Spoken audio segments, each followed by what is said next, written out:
Hello guys, welcome to Scion What If. So in this video, we will see what if Goku absorbed the Super Dragon Balls and became the Eternal Wish Grantaire.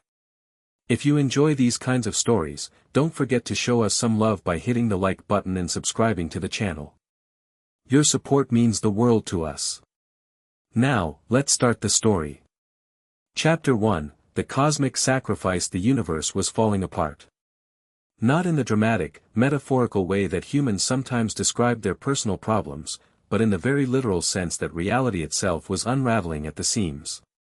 Goku sensed it before he saw it, a disturbance in the ki flow that pulsed through existence itself. He'd been sparring with Vegeta in the hyperbolic time chamber when he felt it, a cold, empty sensation that made even his Saiyan blood run cold. "Something's wrong," he said, stopping mid-punch. "You feel that, Vegeta?" Vegeta lowered his guard, sweat dripping from his brow. "Yeah. It's like nothing. A void." Goku pressed two fingers to his forehead. "We gotta check this out. Grab my shoulder."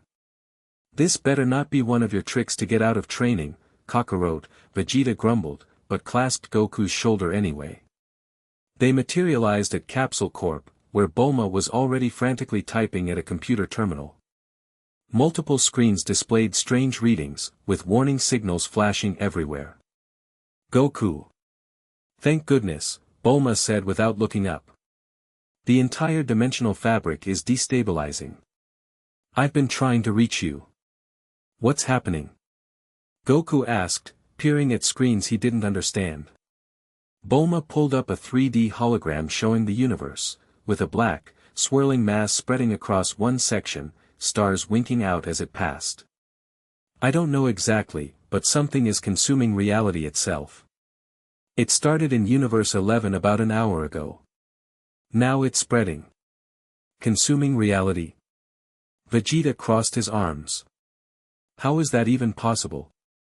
Before Bulma could answer, the air shimmered and Whis appeared with Beerus at his side. The god of destruction looked unusually serious. "So you've noticed," Whis said, tapping his staff on the ground. "The void has awakened." "The void?" Goku asked. Beerus scowled. "It's an ancient entity that predates even the gods. We thought it was just a legend." "Apparently not," Whis added calmly, though his eyes betrayed concern. "The Supreme Kai has called an emergency meeting of all divine beings. You two should come as well." "Us? Why?" Vegeta demanded. "Because if what I fear is true, we'll need every warrior we can get," Beerus said grimly. Moments later, they stood in a massive celestial chamber. Gods from every universe had gathered, Kais, destroyers, angels, and other divine beings Goku had never seen before. The air crackled with tension and power. The Grand Priest floated at the center, his normally serene face clouded with worry. Behind him, the two Zenas sat on floating thrones, watching with uncharacteristic seriousness. "The void entity has returned," the Grand Priest announced. For those unfamiliar with ancient history, the void is what existed before creation. It is nothingness given consciousness, and it seeks to return all existence to its original state. Murmurs rippled through the gathered deities. "Can't you guys just, destroy it?" Goku asked. "Isn't that what gods of destruction do?" Several destroyers glared at him for his casual tone. The Grand Priest shook his head. "The void cannot be destroyed because it is not something, it is nothing. Even Lord Zeno cannot erase what does not exist." One of the Zenas nodded sadly. "Can't erase nothing. Nothing is already nothing." "Then what do we do?" asked Supreme Kai. "We fight," Beerus growled. "Gods, mortals, everyone. I've already assembled the Pride Troopers," Tokpo announced from across the chamber. "They're mobilizing to the edge of the affected zone." "Same with the Z-Fighters," Goku added. "But if Zeno can't beat this thing?" The Grand Priest's expression became even more grave. "There is one possibility. The Super Dragon Balls. Wishing it away." Vegeta scoffed. If Zeno can't handle it, not wishing it away, the Grand Priest interrupted. The Super Dragon Balls are not merely wish-granting objects. They contain the essence of creation itself. They are fragments of the original creative force that brought the multiverse into being. This revelation silenced everyone. But even Super Shenron cannot simply eliminate the void, the Grand Priest continued. Their powers are opposites, but equal. However, if someone were to absorb the essence of the Super Dragon Balls, they might be able to counter the void directly. Absorb them? Whis asked, shocked. Has such a thing ever been attempted? Never, the Grand Priest admitted. And it would almost certainly destroy whoever tried. The power would be too much for any vessel. Goku felt all eyes turn to him. He scratched his head awkwardly. Why is everyone looking at me? Because you're exactly the kind of idiot who would volunteer, Beerus muttered. It would require someone with extraordinary ki control, the Grand Priest explained. Someone who has achieved divine levels of power, yet remains connected to mortal existence. Sounds like you, Kakarot, Vegeta said quietly. Goku looked around at the faces of the gods. So you want me to absorb the Super Dragon Balls to fight this void thing? Will it work? It might, the Grand Priest said. But you must understand, Goku, if you do this, you will no longer be the same. The essence of the Dragon Balls would transform you. You would become something between mortal and God, something new. Would I still be me? Goku asked. Your consciousness would remain, but you would also become the new Super Shenron. The eternal Wish-Grantaire. The chamber fell silent. Goku closed his eyes, focusing inward. He thought about Chi-Chi, Gohan, Goten, his friends, everything he'd be leaving behind if he changed. But then he felt it again, that cold emptiness spreading, consuming stars, planets, people. I'll do it, he said simply. Kakarot, think about this. Vegeta grabbed his arm. This isn't like your other ridiculous self-sacrifices. You won't just be dead, you'll be something else entirely. Goku grinned. Hey, maybe being a dragon will be fun. Besides, we don't have much choice, right? The gathering of deities murmured among themselves. Some looked relieved, others troubled. We must act quickly, the Grand Priest said. The void spreads exponentially. Gather the Super Dragon Balls immediately. I'll help with that, Bulma volunteered, pulling out her dragon radar. I've modified this to track Super Dragon Balls across universes. I'll assist, Whis offered. With my staff, we can locate them faster. In the meantime, Toppo stepped forward, we must contain the void as much as possible. By time. Goku nodded. I'll round up everyone who can fight. Vegeta, you with me? Vegeta crossed his arms. As if I'd let you face this alone, Kakarot. The meeting adjourned with urgent purpose. Gods and mortals scattered across the multiverse, some to locate the Super Dragon Balls, others to confront the expanding void. Goku, Vegeta, and the strongest fighters from all universes gathered at the edge of the darkness.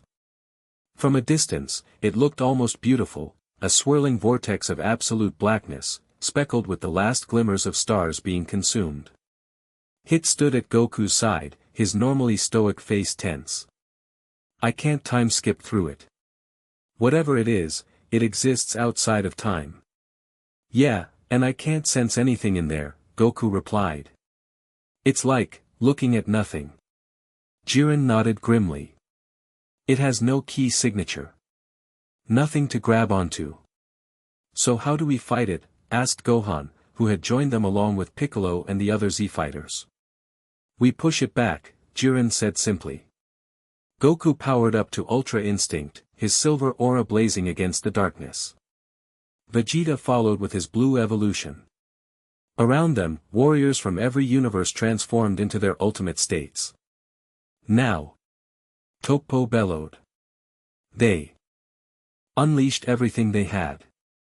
Beams of energy in every color imaginable slammed into the darkness. Goku's Kamehameha, Vegeta's Final Flash, Jiren's Power Impact, Hit's Time Skip Assault, Toppo's Hakai Energy, and dozens of other attacks all converged on the void. For a moment, it seemed to work. The darkness receded slightly, pushing back from the combined onslaught. "Keep it up!" Goku shouted, pouring more energy into his attack. But then the void adapted. The darkness swirled, formed tendrils, and began absorbing their energy attacks. Each beam disappeared into the blackness, making it expand faster. "Stop! It's using our attacks to grow!" Piccolo yelled. They halted their energy barrage, watching in horror as the void surged forward again, moving faster than before. "Fall back!" Toppo ordered. "Regroup!" As they retreated, a tendril of darkness lashed out, wrapping around Krillin before anyone could react. He screamed as the blackness began to consume him. "Krillin!" Goku shouted, diving toward his friend.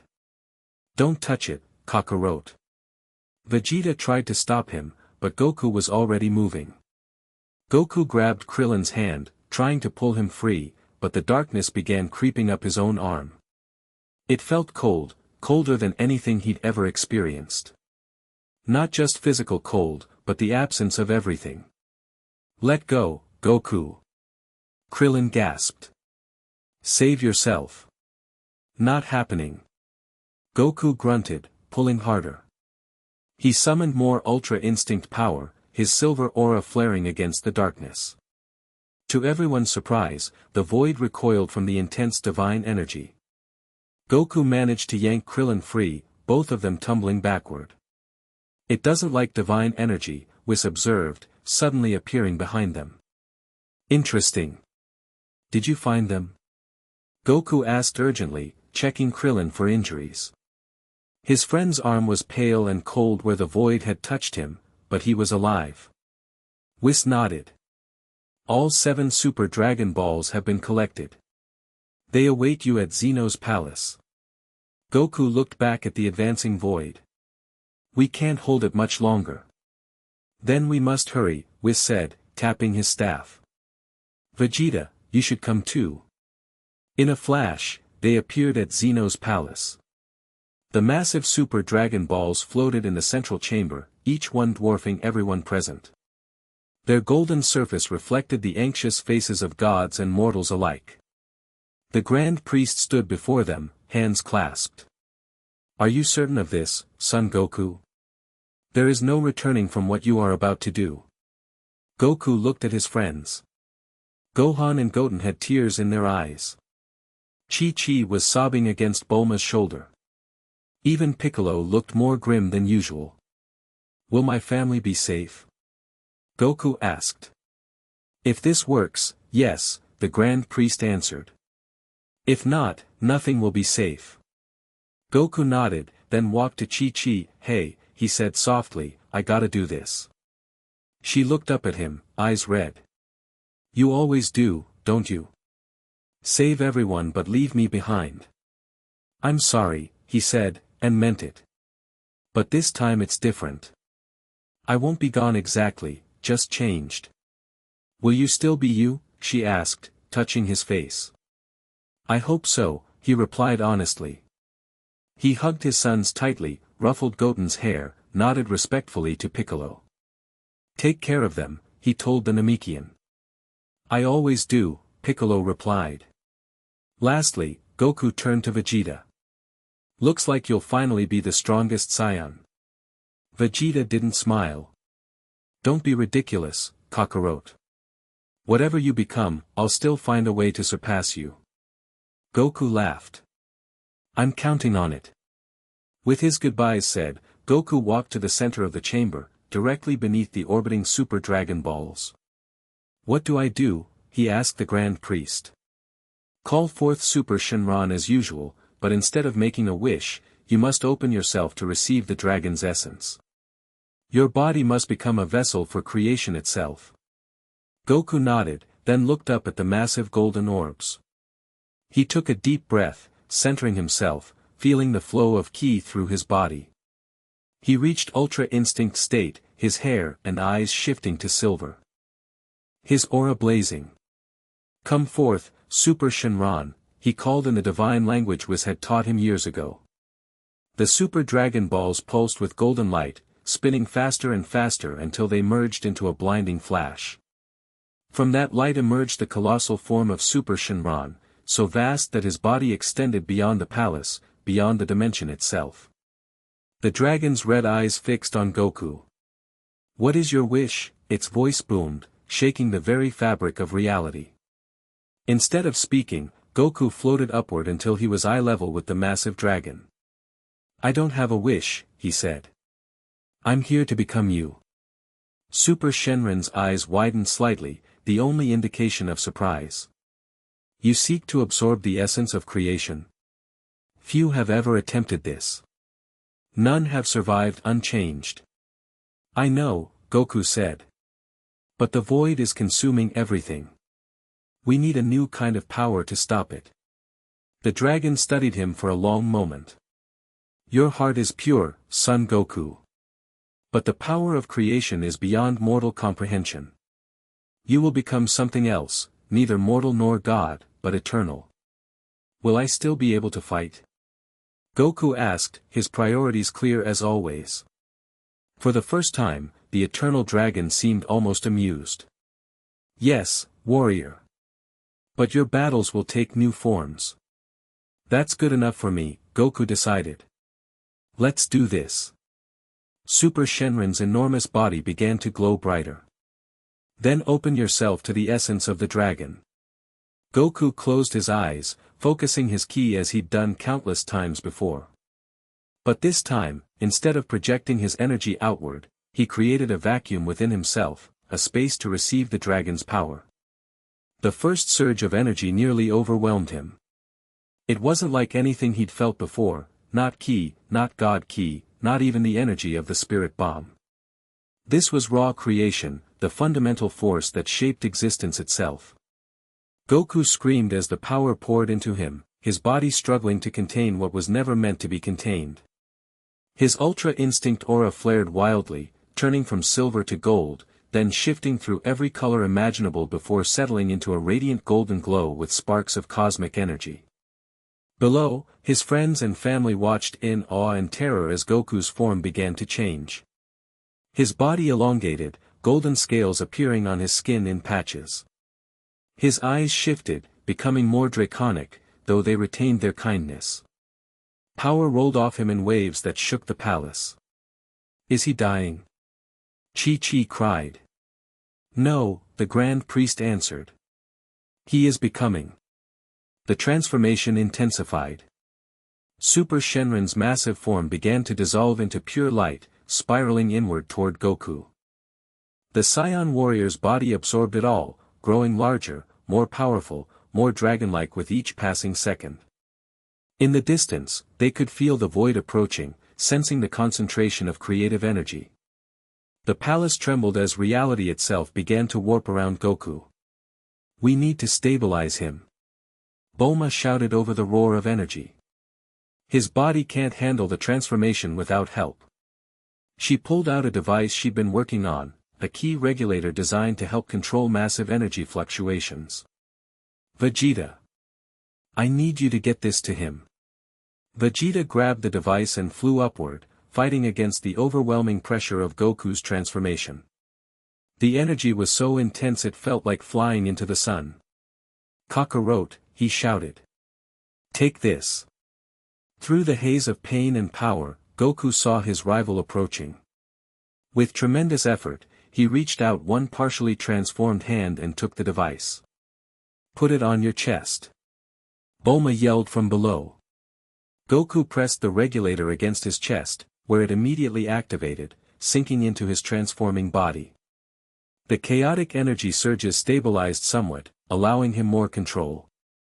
"Thanks, Bulma," he managed to say, his voice now a strange mixture of his own and something deeper, more resonant.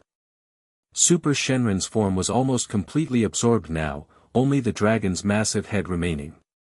"The transformation is nearly complete," the dragon announced. But beware, son Goku. With the power of wishes comes great responsibility. Every wish granted will take something from you. Choose wisely. I understand, Goku replied. Then become what you were meant to be. With those final words, Super Shenron dissolved completely, the last of his essence flowing into Goku. There was a blinding flash of golden light, then silence. Where Goku had been now floated a new being. He still resembled Goku in many ways, the same spiky hair, though now with a golden sheen, the same kind eyes, though now with draconic pupils. Golden scales covered parts of his body, and a subtle aura of creation energy surrounded him. He was larger than before, nearly 10 feet tall, with an undeniable divine presence. Goku? Chi-Chi called hesitantly. He looked down at his family and friends, a familiar smile spreading across his transformed face. Yeah, it's still me. Mostly. Relief washed over the gathered crowd. Goku floated down to them, examining his new form with curiosity. This feels weird, he said, flexing his scaled hands. Really weird. I can feel everything. All the universes, all the people in them. So many energies. Son Goku, the Grand Priest addressed him formally. You have become the new Super Shenron, the eternal wish granter. Your power is now tied to the fundamental forces of creation. Cool, Goku said, still sounding like himself despite everything. So I can grant wishes now? Yes, but remember what the dragon told you. Each wish granted will take something from you, energy, time, perhaps even pieces of your identity. Use this power wisely. Before Goku could respond, the palace shook violently. Through the walls, they could see darkness spreading across the divine realm, the void had reached them. No time to figure out the details, Goku said, his expression turning serious. I need to stop that thing now.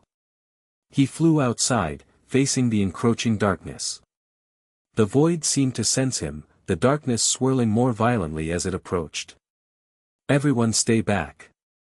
Goku called. I don't know exactly what I'm doing yet. He reached deep within himself, feeling the new power that churned inside. It was different from Ki, more fundamental, connected to existence itself. Instinctively, he raised his hands, golden energy gathering between them. I wish the void would stop advancing, he declared, directing his power at the darkness. Golden light erupted from his body, washing over the encroaching void. Where the light touched, the darkness halted, unable to advance further. But Goku immediately felt the cost, a draining sensation, as if pieces of his energy were being permanently spent rather than merely used. It's working. Whis observed. The void has stopped expanding. But the darkness wasn't retreating, merely held at bay. And Goku was clearly straining to maintain the barrier. I can't push it back, he grunted. Just hold it in place. You must be more specific with your wish, the Grand Priest advised. The power of creation requires precision. Goku nodded, concentrating harder. I wish for the void to be contained within its own dimension, separate from all other universes. This time, the golden energy surged even stronger. The darkness began to swirl, compressing inward, being drawn into what appeared to be a tear in reality. Goku gasped as he felt a much greater drain, not just of energy, but something deeper. Memories flickered, some growing dimmer as the wish took its toll. The void fought back, tendrils of darkness lashing out, trying to maintain its hold on reality. One tendril shot toward Goku, striking him in the chest before anyone could react. He screamed as cold emptiness invaded his body, fighting against the dragon power within him. Two opposing fundamental forces, creation and void, battled within his transformed form. Goku, multiple voices cried out in alarm. Vegeta flew to his side. Fight it, Kakarot. Don't let it consume you. Through gritted teeth, Goku focused his will. I'm trying. The struggle was visible, golden light and absolute darkness swirling around and through him. For a terrifying moment, it seemed the void might win, might consume the very power meant to stop it. Then Goku roared, a sound that was both human and draconic. Golden light erupted from every pore, pushing the darkness out. With renewed determination, he channeled more power into his wish. I wish the void to be sealed away permanently, balanced against the power of creation. This wish, more precise and powerful than the others, caused a fundamental shift in reality itself. The tear widened, and the darkness was inexorably pulled toward it. The void entity seemed to resist, to scream without sound as it was compressed and contained. With a final surge of golden energy, Goku completed the wish. The tear sealed itself, leaving behind a small, dense orb of swirling darkness and light, a perfect balance of void and creation, contained and harmless. Goku collapsed, his transformed body falling from the sky. Vegeta caught him before he hit the ground. Kakarot. Can you hear me? Goku's eyes fluttered open, but they were unfocused. Vegeta. I feel strange. I forgot something important. I can't remember. Chi-Chi rushed to his side. Goku. What's wrong with him? The Grand Priest approached solemnly. The price of his wishes. Especially the last one, it required tremendous power, and that power came at a cost. What did he lose? Gohan asked fearfully. Memories, it seems, the Grand Priest replied. And perhaps more. We cannot know until he recovers. They carried Goku back into the palace, laying him on a divine bed that materialized at the Grand Priest's command.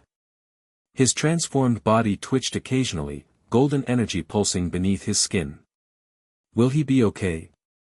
Goten asked, holding his father's scaled hand. His body is stabilizing, Whis observed. The dragon power is settling within him. But the cost of those wishes. Hours passed as they waited. Gods and mortals alike stayed, watching over the new Super Shenron as he fought an internal battle to integrate his new nature. Finally, Goku's eyes opened fully, clear and aware. He sat up, looking around at the concerned faces. Hey guys, he said with his familiar grin, though his voice carried new resonance. Did we win? Relief swept through the room. Yes, you idiot, Vegeta said gruffly. You contained the void.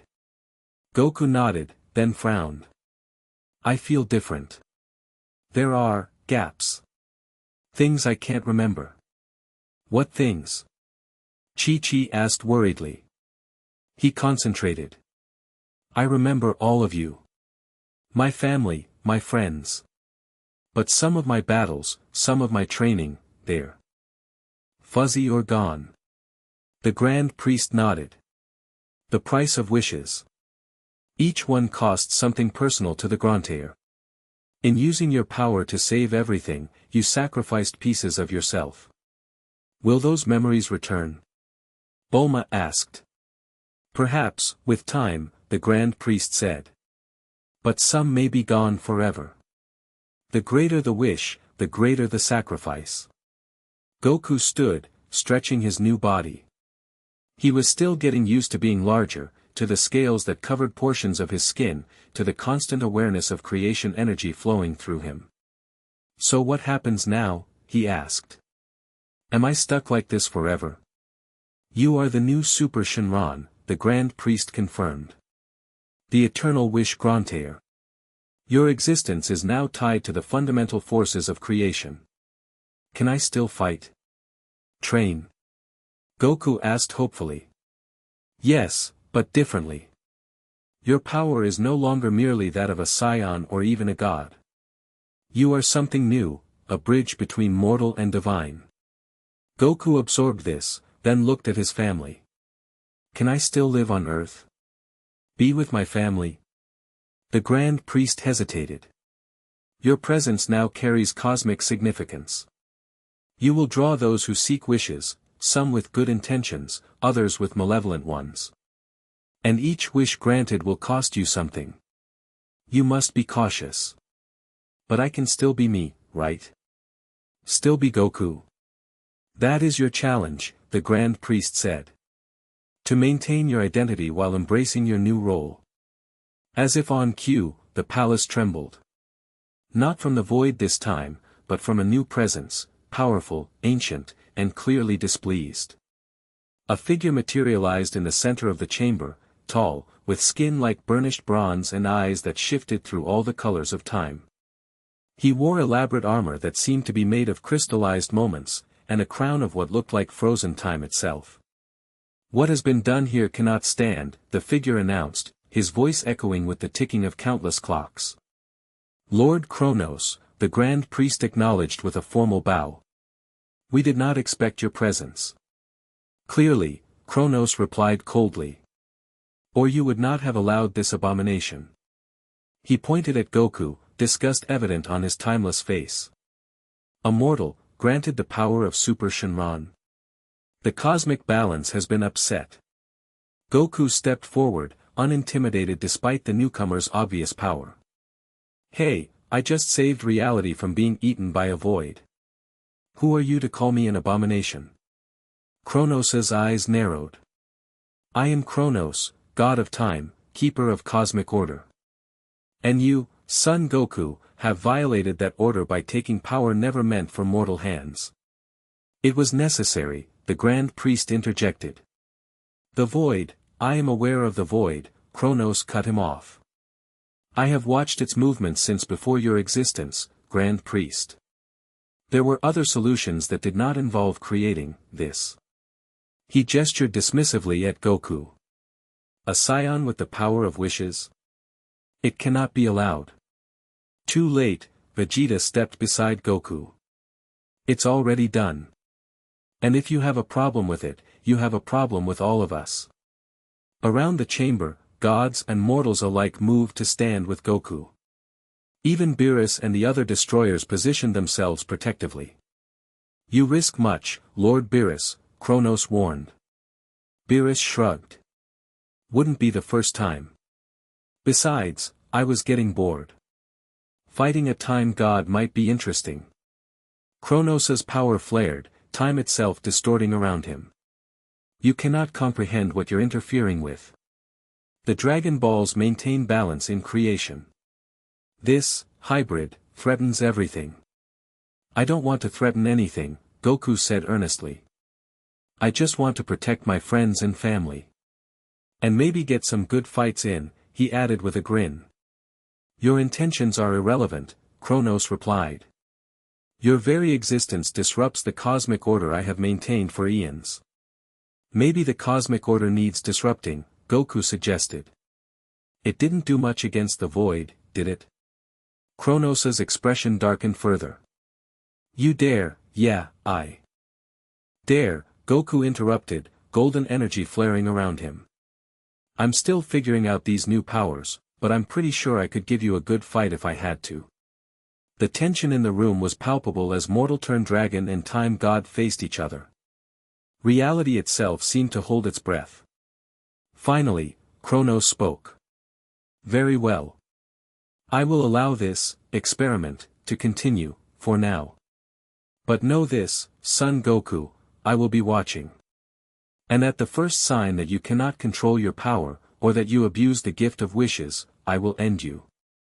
Not even your new nature will protect you from the full might of time itself. Fair enough, Goku replied casually, as if he hadn't just been threatened by a primordial deity. Kronos' form began to fade. We will meet again soon, Dragon Scion. Sooner than you think. With those ominous words, the time god vanished, leaving behind only the faint ticking of clocks that gradually faded into silence. Well, he seemed nice, Goku joked, breaking the tension. Don't underestimate Kronos, the Grand Priest warned. He is one of the original deities, older even than Zeno in some ways. His mastery of time makes him incredibly dangerous. Great, another super powerful guy who wants to kill me, Goku said cheerfully. Some things never change. Despite his light tone, Goku felt the weight of his new existence settling on him. He could sense countless energies throughout the multiverse, could feel the pull of potential wishes waiting to be granted. And somewhere, in the back of his mind, he sensed Kronos watching, waiting for him to make a mistake. Bulma approached, examining his transformed body with scientific curiosity. "We need to run some tests, figure out exactly what you can do now. The regulator I gave you seems to be working, but we should make sure it's stable." "Tests? Aw man," Goku complained. "I just want to try out my new powers." "That's exactly why we need tests," she retorted. "You can't just start granting random wishes without understanding the consequences." "The woman is right," Kakarot, Vegeta added. "For once, try thinking before acting." Goku sighed, then nodded. "Fine. Tests first, then fun." As they prepared to return to Earth, Goku looked back at the small orb containing the balanced void entity. His first major act as the new Super Shenron had been successful, but at a cost he was still discovering. Memories gone, his body forever changed, and now a time god threatening him. "Being a dragon is more complicated than I thought it would be," he mused. "Welcome to divinity," Beerus said dryly. "It's all responsibilities and paperwork." "Paperwork?" Goku looked horrified. "He's joking," Kakarot, Vegeta said, rolling his eyes. "Gods don't do paperwork. They just destroy planets when they're annoyed." "Oh good," Goku replied, relieved. Then he paused. "Wait, can I still destroy planets? Or just create stuff?" "That," Whis said with a smile, "is something we'll all be interested to learn." As they departed Zeno's palace, returning to Earth with their newly transformed friend, none of them noticed the ripple in time that followed them, the invisible mark of Kronos' attention. Nor did they see the shadowy figures that began to stir across the multiverse, awakening to the presence of a new Wish Grantaire, a power to be captured or destroyed. The age of Goku, the eternal dragon, had begun. And the multiverse would never be the same. Chapter 2, Power and Purpose. The morning sun peeked through the window of Goku's home, casting golden light across his new form as he stared at his reflection in the mirror. 2 weeks had passed since he'd absorbed the Super Dragon Balls and become the eternal Wish Grantaire. He flexed his hand, watching golden scales shimmer across his knuckles. "Still can't get used to this," he muttered, running fingers through his hair, now permanently tinted with gold and slightly more rigid, like a crown of spikes. "Talking to yourself again?" Chi-Chi asked, entering their bedroom with a stack of fresh towels. Goku turned and smiled. "Just checking out the new look. Think it suits me?" Chi-Chi studied him, her expression softening. Despite his transformed appearance, the golden scales scattered across his skin, the slightly elongated features, the eyes with their draconic pupils, he was still unmistakably her Goku. "You look fine," she said. "Breakfast is ready. I made enough for 3 Scions, so hopefully it's enough for 1 Dragon Scion." Goku's face lit up. "Awesome. I'm starving." Some things never changed. He bounded down the stairs with his usual enthusiasm, though his newfound size, nearly 10 feet tall now, meant ducking through doorways and carefully navigating the house Chi-Chi had renovated to accommodate him. As he sat at the specially reinforced table, shoveling food into his mouth at his typical alarming rate, Gohan and Goten watched with relieved smiles. For all his cosmic transformation, their father's appetite remained gloriously unchanged. "Dad," Bulma called, Gohan said between bites of his own breakfast. "She wants you at Capsule Corp by noon for more tests." Goku groaned around a mouthful of rice. "Again? We've been doing tests for days." "You're the first Scion Dragon hybrid in existence," Gohan reminded him. "There's a lot to figure out." I know, Goku swallowed. "But I feel fine. Better than fine. I want to get out there and see what I can really do." Chi-Chi slammed a serving spoon on the counter. "Absolutely not. The last time you tested your powers, you accidentally turned our neighbor's tractor into a giant metal chicken." "It changed back, eventually," Goku mumbled. "After it laid steel eggs all over their field." Chi-Chi countered. Goten giggled. I thought it was cool. See? Goten gets it, Goku winked at his youngest son. Chi-Chi wasn't amused. You're going to Bulma's, and you're doing whatever tests she needs. We need to understand what's happening to you. Goku recognized that tone and knew better than to argue. He nodded, shoveling another massive portion of food into his mouth. After breakfast, he stepped outside, stretching in the morning sunlight. The sensation was different now. He could feel the sun's energy not just warming his skin but resonating with the creation energy flowing through him. Everything felt connected in ways he'd never experienced before. Heading to Bulma's? Vegeta's voice came from above. Goku looked up to see his rival hovering in the air, arms crossed as usual. Yeah. More tests, Goku sighed. Wanna race there? I'm still figuring out how fast I can fly with this new body. Vegeta scoffed. As if you could keep up with me, Kakarot. Dragon or not, I've been training while you've been playing lab rat. That sounds like a yes to me. Goku grinned, launching into the sky. They tore through the clouds, two streaks of light, one blue, one golden. Goku laughed as the wind rushed past. Flying felt different now, more instinctual. He wasn't so much pushing against air as flowing through reality itself. You're slower than before, Kakarot. Vegeta called out, pulling ahead. Just getting warmed up. Goku replied, focusing on the energy within him. He discovered that his new powers required different focus than his old ki abilities. Instead of pushing energy outward, he had to let it flow naturally, guiding rather than forcing. As he relaxed into this mindset, his speed suddenly doubled, golden light streaking behind him as he shot past a startled Vegeta. What the? Vegeta accelerated, but Goku was already disappearing over the horizon. Goku arrived at Capsule Corp a full minute before Vegeta, touching down on the lawn with a satisfied grin. Took you long enough, he teased as Vegeta landed beside him. You cheated, Vegeta growled. That wasn't Saiyan speed. Nope, Goku agreed cheerfully. Dragon speed. Before Vegeta could retort, the ground beneath them trembled. Nearby, a tree suddenly grew to 3 times its normal size, its branches extending in fast motion. Flowers erupted across the lawn in bursts of color, and a small pond formed spontaneously near the edge of the property. Kakarot, Vegeta said carefully. Are you doing that? Goku looked around in surprise. I don't think so.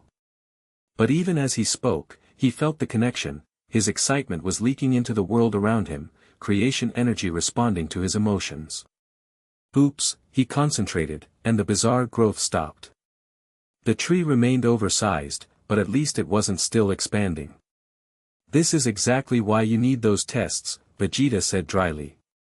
Bulma emerged from the building, tablet in hand, her expression shifting from annoyance to scientific curiosity as she noticed the transformed landscape. Goku. Did you do this? Maybe. Goku scratched the back of his head. I got excited about beating Vegeta in our race. I didn't lose. You cheated with dragon powers. Vegeta protested. Bulma ignored their bickering, already taking readings from the oversized tree. Fascinating. The cellular structure is completely stable. You didn't just make it grow, you accelerated its natural growth potential. Is that good? Goku asked. It's incredible, Bulma replied. Come on, I want to run some new tests based on this. She led them to her newest lab, a massive chamber reinforced with materials designed to contain divine energy. Inside, an array of machines hummed with power, and screens displayed readings that Goku couldn't begin to understand. Sit here, Bulma directed, pointing to a large chair at the center of the room. Goku complied, though the chair groaned under his new size and weight.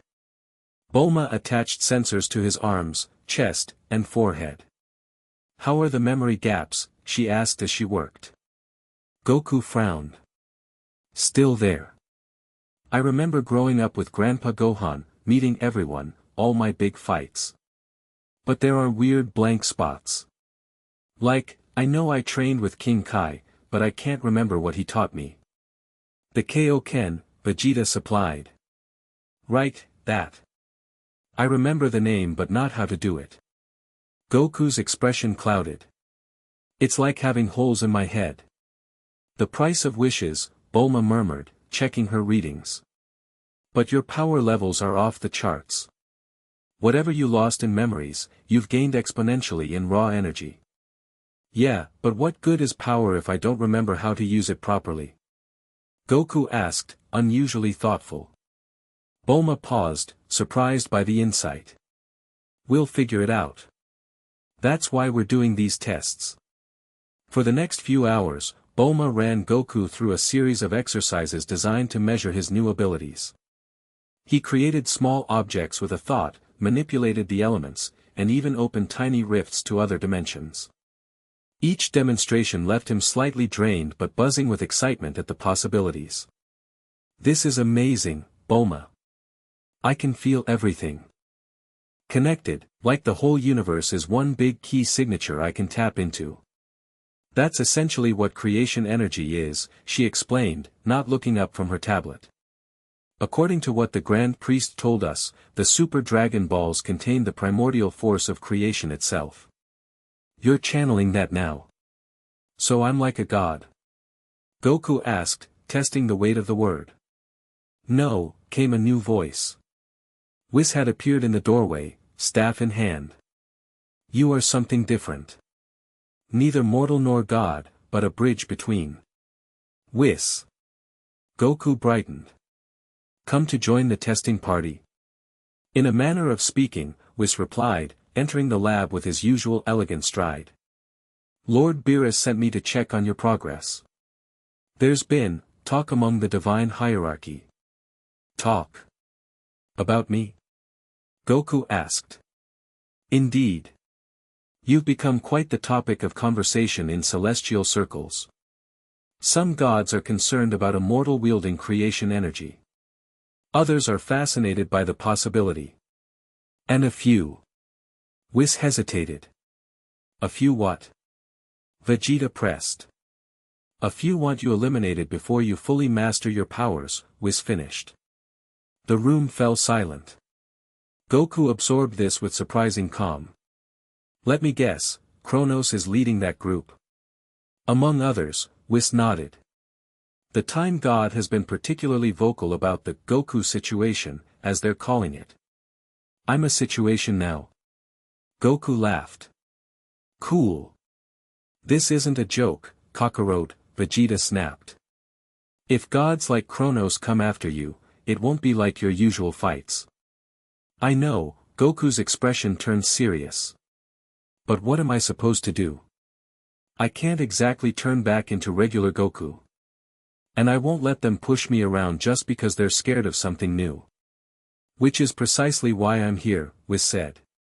To help you understand and control these new abilities before they attract unwanted attention.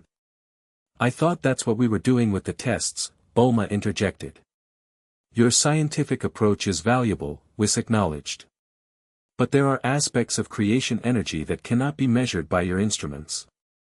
Goku needs divine guidance as well.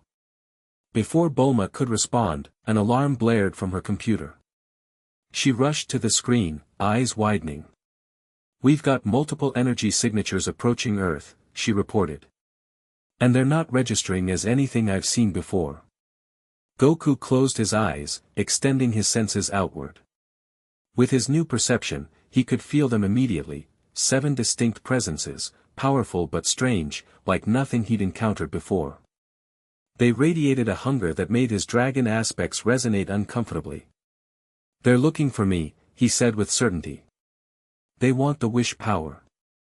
How can you tell? Vegeta asked. I just know. Like the dragon part of me recognizes them somehow. Goku stood, golden energy flickering around him. They're called wish hunters. Wish hunters.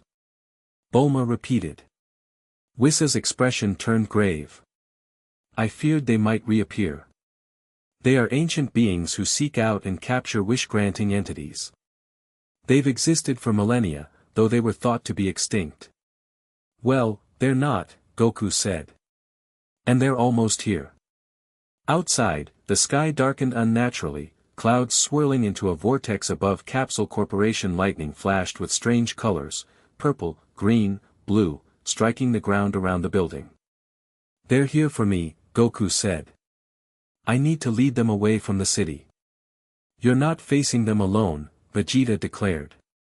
I'm coming too, Whis added. Lord Beerus would be most displeased if his favorite fighting partner were captured by wish hunters. Goku nodded, then turned to Bulma. Stay inside. Tell everyone to keep clear until we handle this. Be careful, she said. The regulator I built into you is still experimental. If your powers fluctuate too much, I know, Goku interrupted gently. I'll be careful. He placed 2 fingers to his forehead, focusing on a remote location, a desert far from any civilization. Grab on, he told Vegeta and Whis. In an instant, they vanished from the lab, reappearing on sun-baked sand. Mountains rose in the distance, their peaks stark against the clear blue sky. Now we wait, Goku said, settling into a fighting stance. They didn't wait long. The air shimmered, and 7 figures materialized in a perfect circle around them. Each wore ornate armor that seemed to shift colors in the sunlight, their faces obscured by masks carved to resemble different beasts. One stepped forward, taller than the others, with a mask resembling a snarling wolf. The dragon Scion, the figure spoke, its voice resonating with multiple tones. We've traveled far to find you. Yeah. Well, you found me, Goku replied, dropping into a deeper stance. Question is, what are you gonna do about it? The wolf-masked hunter tilted its head. We have come to collect you, of course. One who grants wishes belongs in our collection. I'm not big on being collected, Goku said. How about a fight instead? You win, maybe I'll grant you a wish. I win, you leave and never come back. The hunters exchanged glances, then the leader laughed, a sound like breaking glass. You misunderstand, Dragon Scion. We do not seek wishes. We seek wish grantaires themselves. The power to control reality is far more valuable than any single desire fulfilled. Control me? Goku grinned. You can try. Kakarot, Vegeta warned. Don't underestimate them. Their power feels wrong. The Scion Prince is wise to be cautious, the wolf-masked hunter said. We have captured dragons, genies, cosmic entities, beings that thought themselves beyond capture. Whis stepped forward, staff glowing. And yet you've never captured a destroyer or angel. Perhaps you should reconsider your target. The hunters shifted nervously at Whis' declaration, clearly recognizing what he was. But the leader stood firm. The angel may not be touched, that is ancient law. But the dragon Scion has no such protection. He is an anomaly, a disruption to cosmic order. We will restore balance by adding him to our collection. Without further warning, the hunters attacked. They moved with shocking speed, converging on Goku from all sides. Their hands glowed with strange energy, not ki, but something that seemed to eat away at reality itself. Goku dodged the first attacks, his ultra instinct reflexes serving him well even in his new form. He countered with a punch that sent one hunter flying into a distant mountain, crumbling it to dust on impact. These guys aren't messing around, he called to Vegeta, who was engaging 2 hunters at once. No kidding. Vegeta grunted, his blue evolution aura flaring as he fought. Their energy drains on contact. Goku noticed it too, where the hunter's attacks grazed him, he felt his new dragon energy being pulled away, siphoned off. He switched tactics, floating upward and gathering his power. Ka. Me.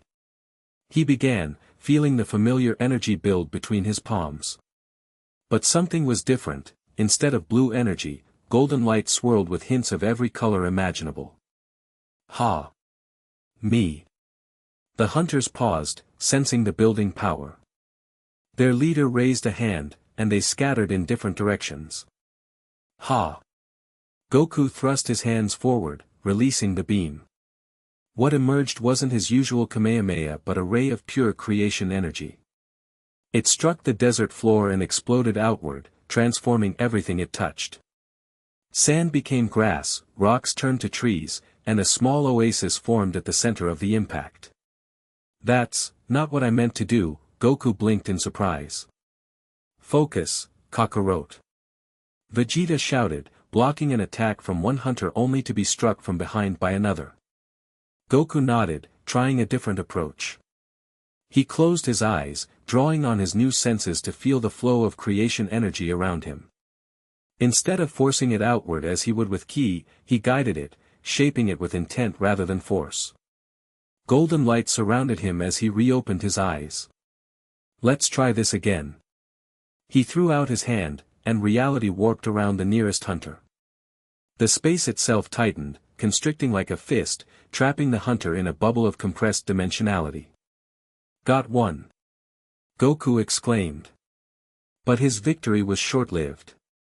The wolf-masked leader appeared behind him, pressing something against his back, a small, glowing orb that pulsed with hungry energy. Dragon capture, the hunter intoned. Pain shot through Goku's body as the orb began draining his power rapidly. He felt his consciousness being pulled toward it, as if the device wasn't just stealing his energy but his very essence. Goku! Whis called out, moving to intervene. But Vegeta got there first, slamming into the hunter with such force that the orb was dislodged, falling to the ground where it shattered. Released from its pull, Goku gasped, dropping to one knee. Thanks, he panted to Vegeta.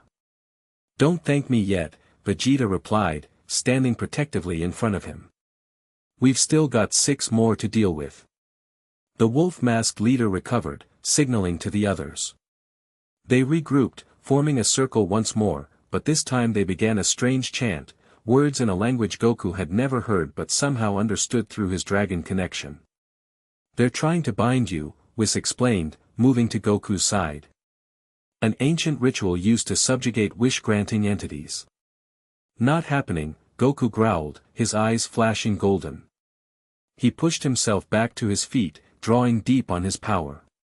But as he did, he felt something unexpected, a presence reaching back. Not hostile like the hunters, but familiar. Ancient. Draconic. Interesting, Whis murmured, observing Goku closely. You're connecting with the original dragon god. The what? Vegeta asked. The source of all Dragon Balls, Whis explained. The primordial entity whose essence was split to create the first wish-granting dragons. Inside Goku's mind, images flashed, memories that weren't his own. A cosmic dragon, vast beyond comprehension, voluntarily fragmenting its power to create balance in the universe. The first Dragon Balls, scattered across reality. And the Wish Hunters, originally guardians of that balance, now corrupted by greed and the desire for power. I remember, Goku said, though the words came from somewhere deeper than himself. They were once protectors, not hunters. They've forgotten their purpose. Power surged through him, not just his own, but something connected to the fundamental nature of dragons. His form shifted slightly, becoming more draconic, golden scales covering more of his body. When he spoke again, his voice carried echoes of something ancient. Enough. The command rippled outward, disrupting the hunter's chant and pushing them back. The wolf-masked leader stumbled but quickly regained its footing. The dragon awakens within him, it said, voice tinged with what might have been fear. We must complete the binding before this? Goku thrust both hands forward, golden light erupting from his palms. The hunters scattered, but the light followed them, wrapping around each like chains of pure creation energy. They struggled against the bonds, their masks cracking under the pressure. You have forgotten your true purpose, Goku said, the dragon god's knowledge flowing through him. You were created to protect the balance of wishes, not to hoard their power. We serve balance by containing power, the leader snarled. A scion should not possess the essence of creation.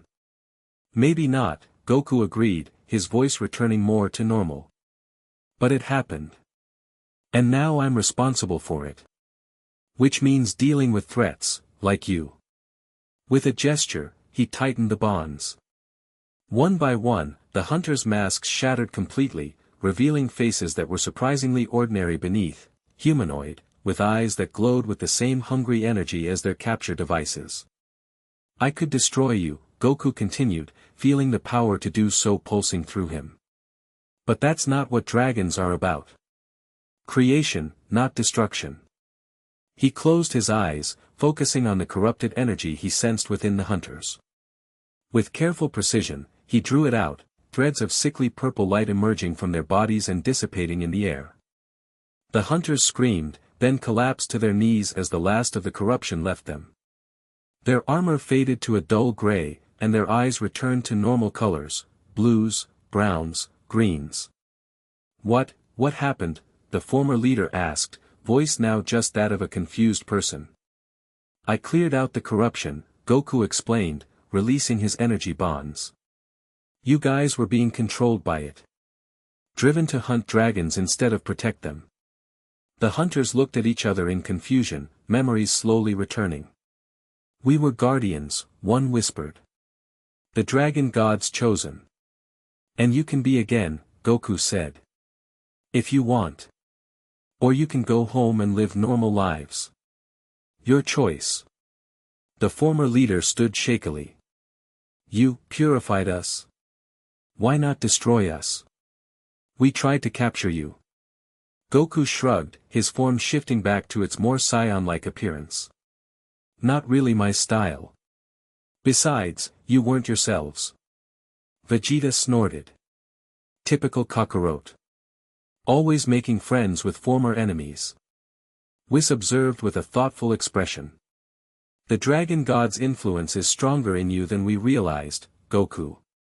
It seems your scion compassion resonates with draconic wisdom.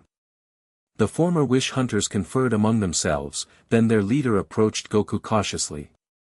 We remember our purpose now, he said. For eons, we protected the balance of wishes across the multiverse. When the last dragon god faded, we lost our way, corrupted by the power we were meant to guard.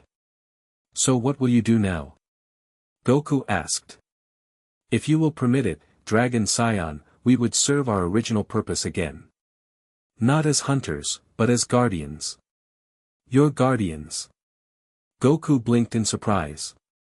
My guardians? I don't need protecting. All Wish Grantaires need protection, the former hunter explained. The power you hold attracts those who would misuse it. And when you grant wishes, you become vulnerable, the price of using creation energy. Vegeta stepped forward. He already has protection. Me. And you have done well, Scion Prince, the hunter acknowledged. But there are threats beyond this realm that will come for him. We know them because we once were them. Goku considered this, looking to Whis for guidance.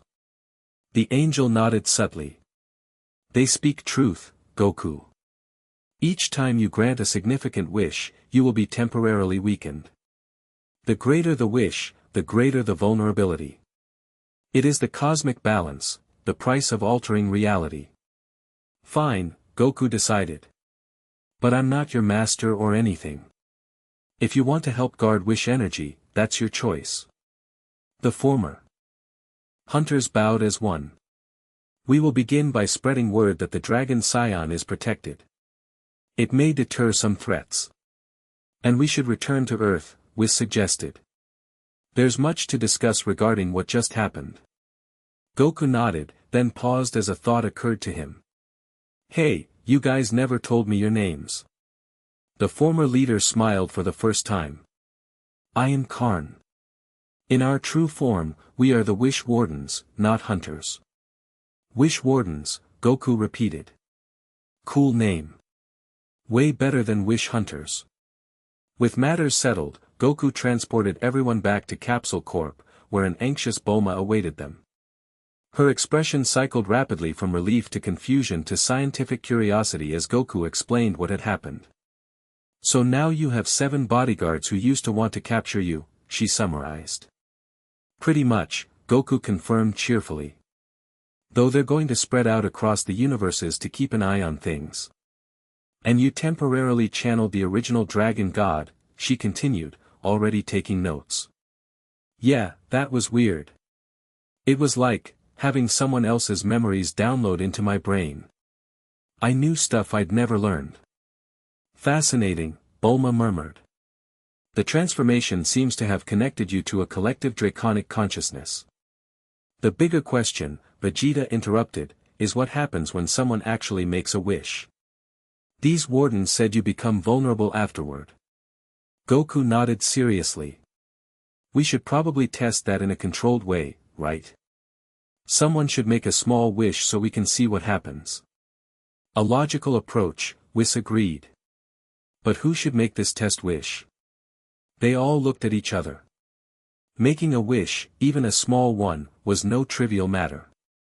"I'll do it," Vegeta volunteered unexpectedly. "Better me than some random person we can't trust." "Alright," Goku agreed. "But nothing too big. We're just testing." "I'm not a fool, Kakarot," Vegeta snapped. "A simple wish will suffice." They moved to Bulma's reinforced chamber, where she could monitor Goku's energy levels during and after the wish. The former Wish Warden, Karn, insisted on being present as well, his experience potentially valuable.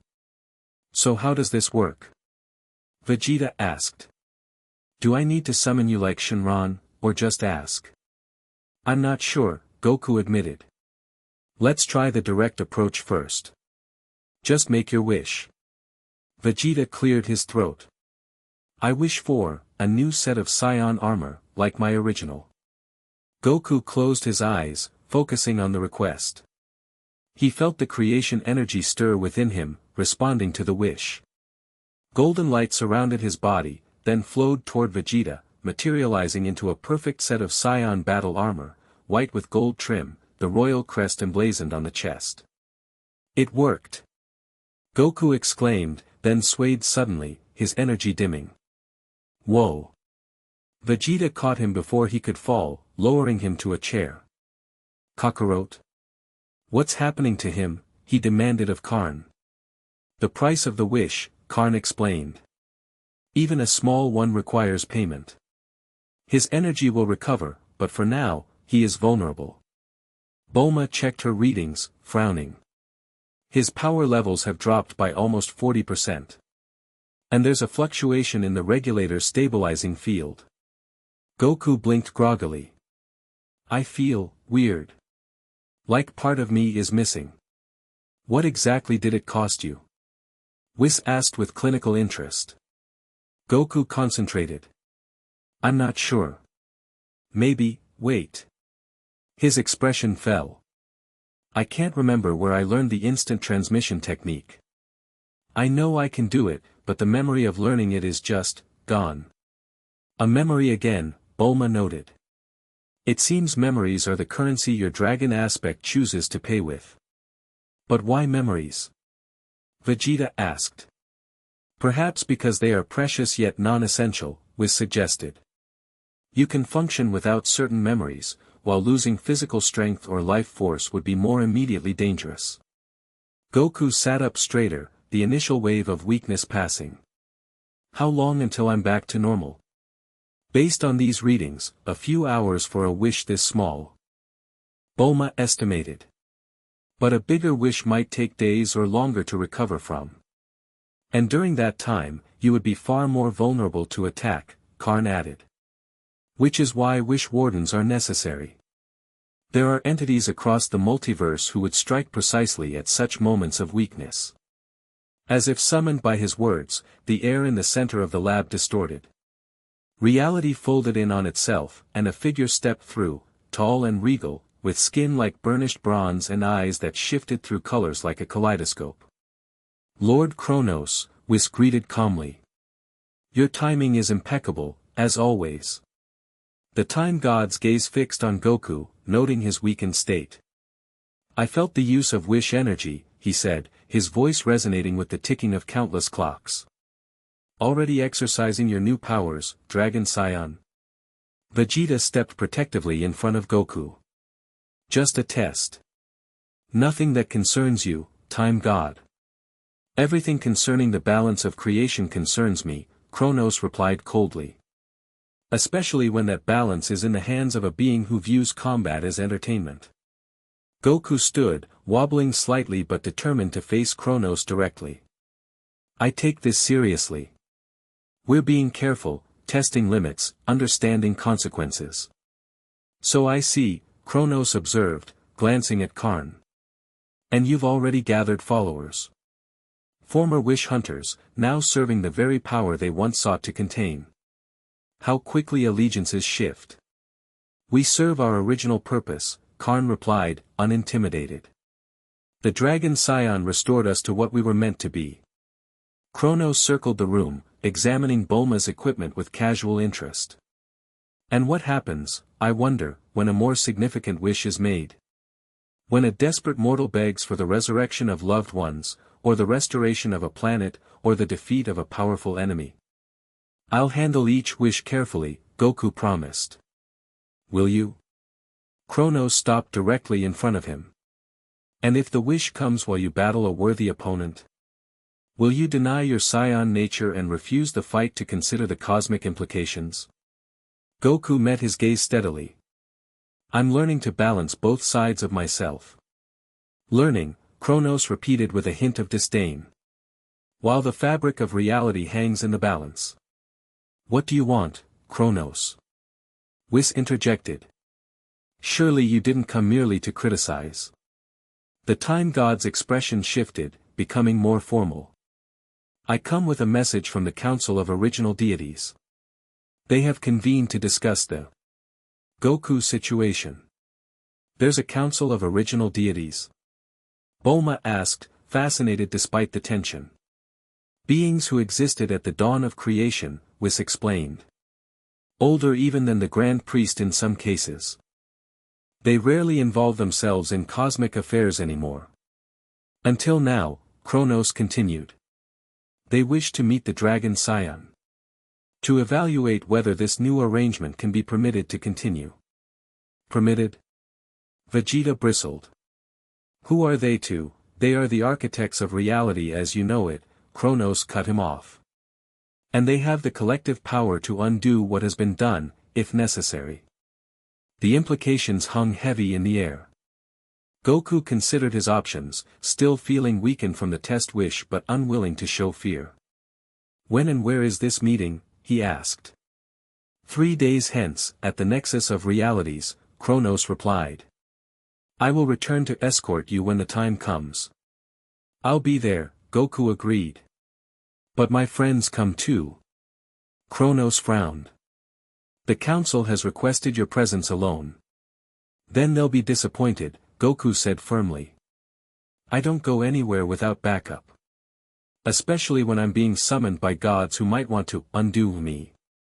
For a tense moment, it seemed Kronos might refuse. Then, surprisingly, he nodded. Very well.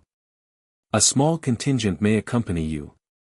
Choose wisely, the Nexus can be overwhelming to unprepared minds. With that warning, he opened another fold in reality. 3 days, Dragon Scion. Do try to avoid granting any world-altering wishes before then. After Kronos departed, the tension in the room eased slightly.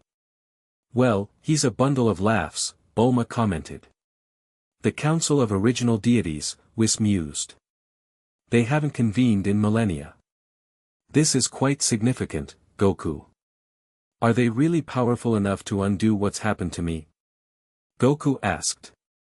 Whis considered the question carefully. Together, perhaps. They exist outside normal divine hierarchies.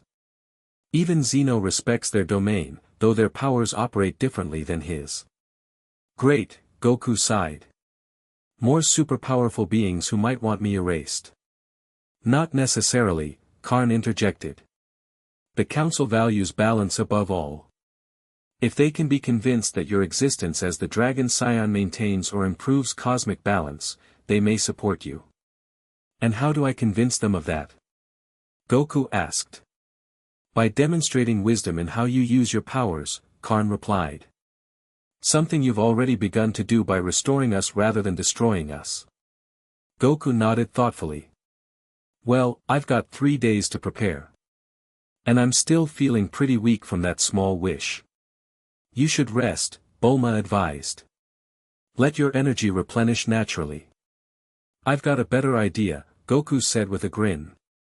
Vegeta, wanna spar? Nothing helps recovery like a good fight. Vegeta smirked. In your weakened state? I'd wipe the floor with you, Kakarot. Maybe, Goku admitted. But it'll still be fun. Despite protests from Bulma and Karn about the wisdom of fighting while energetically depleted, the two Scions headed for the gravity chamber.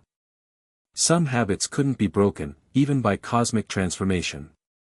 As they left, Whis turned to Bulma. I believe I should inform Lord Beerus about these developments.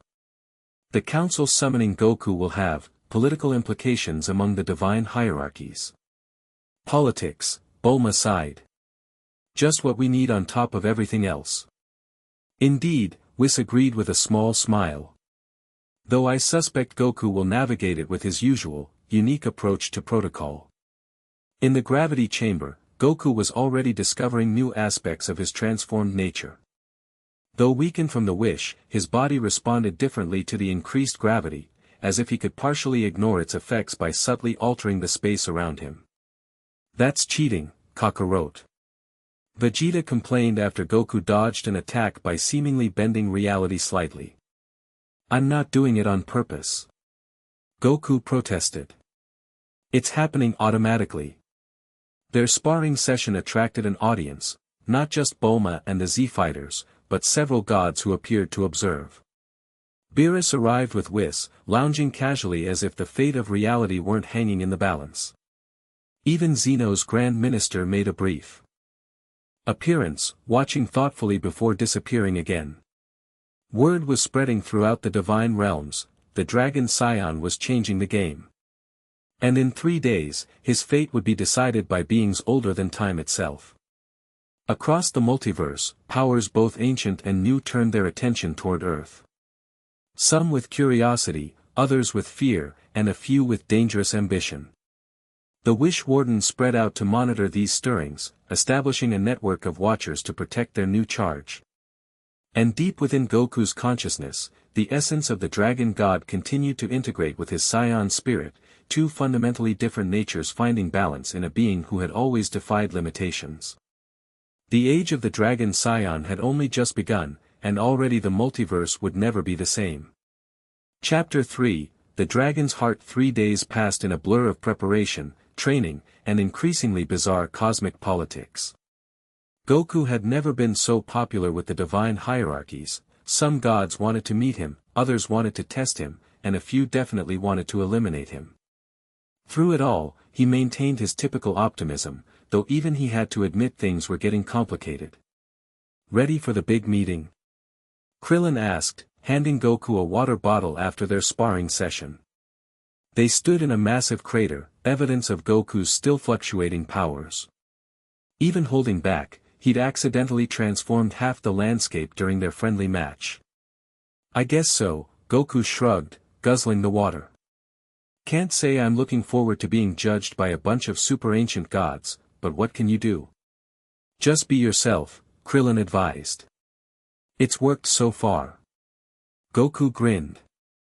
That's what Chi-Chi told me not to do. She made me practice formal greetings all morning. Did any of it stick? Nope. Goku laughed, then grew more serious. But I've been thinking about what to say. These council guys need to understand I'm taking this seriously, even if I don't always act like it. Krillin nodded, impressed by his friend's insight. Ever since the transformation, Goku had shown flashes of deeper wisdom, the dragon aspect influencing his typically straightforward thinking. Who's going with you? Krillin asked. Vegeta, Whis, and Karn, Goku replied. Kronos said I could only bring 3, and they're the best combination of strength, divine knowledge, and dragon expertise. Makes sense. When do you leave? Goku glanced at the sky. Soon. Kronos said he'd come for us when it's time. As if summoned by his words, reality folded inward nearby, creating a shimmering portal. The time god stepped through, his bronze skin gleaming in the sunlight. Speak of the devil, Krillin muttered. It is time, Dragon Scion, Kronos announced without preamble. Are your companions prepared? Goku nodded. They're waiting at Capsule Corporation. I'll instant transmission there now. No need, Kronos waved a hand, and the landscape around them blurred. Suddenly they stood in Bulma's lab, where Vegeta, Whis, and Karn were already gathered. Bulma jumped in surprise, nearly dropping the device she'd been adjusting. A little warning next time, she complained to Kronos. The time god ignored her, focusing on Goku. You have been summoned to the nexus of realities. Few mortals have ever stood before the council of original deities. Even fewer have survived the experience with their minds intact. Sounds fun, Goku replied with genuine enthusiasm, causing Kronos to blink in confusion. He means it, Vegeta explained dryly. Kakarot actually enjoys facing impossible odds. How peculiar, Kronos murmured. Bulma approached Goku, attaching a small device to his chest. This is an enhanced regulator. It should help stabilize your energy, even at the nexus, whatever that is. The point where all realities intersect, Whis explained. A place outside normal spacetime, where the fundamental forces of existence converge. And it's probably really dangerous, right? Bulma pressed. Extremely, Kronos confirmed. The unshielded consciousness of a mortal would be overwhelmed in seconds. Good thing I'm not exactly mortal anymore, Goku said, adjusting the regulator. Chi-Chi entered the lab, carrying a bundle wrapped in cloth. Goku. Don't you dare leave without saying goodbye. She thrust the bundle into his hands.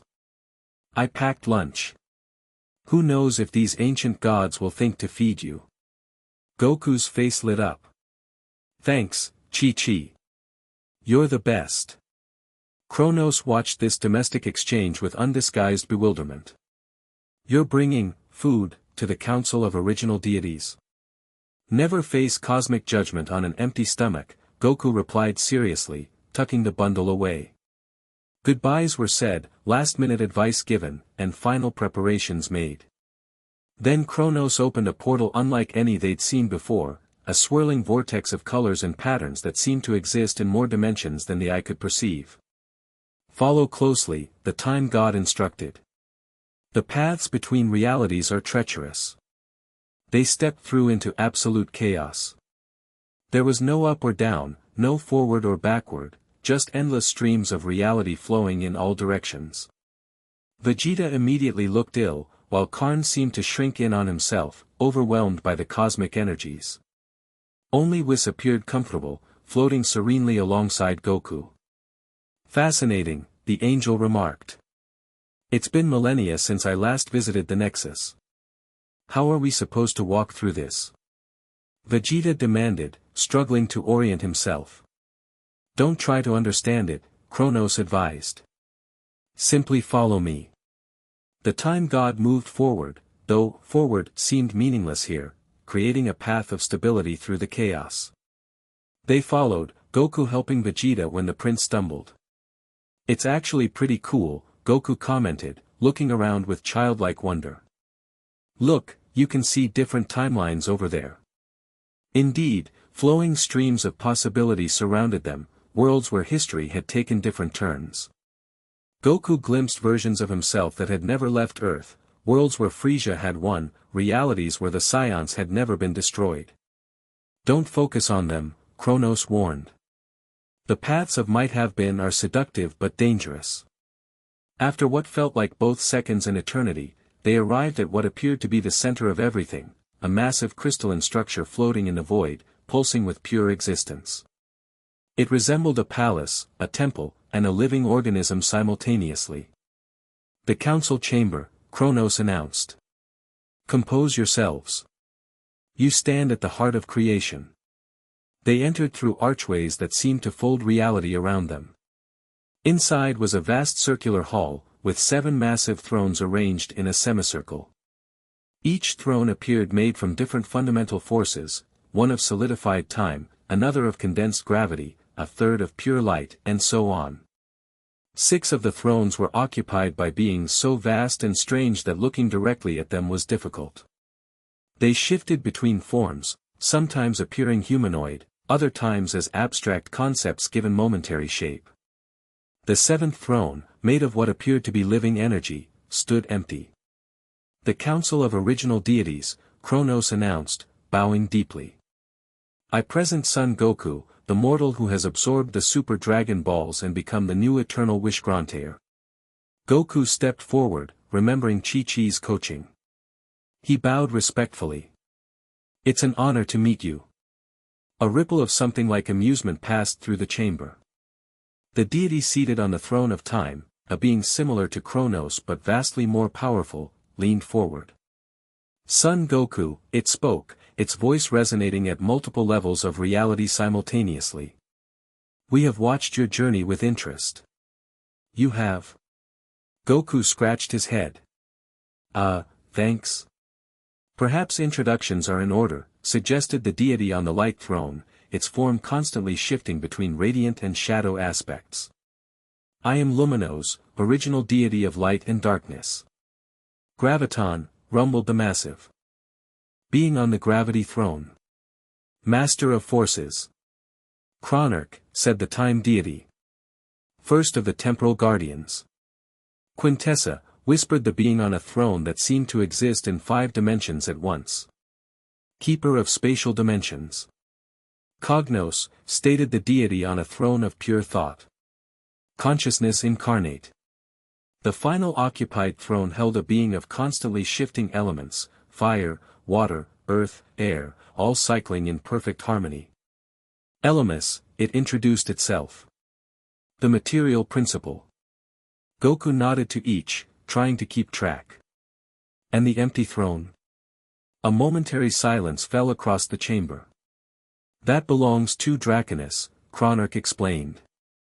The original dragon god, principle of creation and wishes.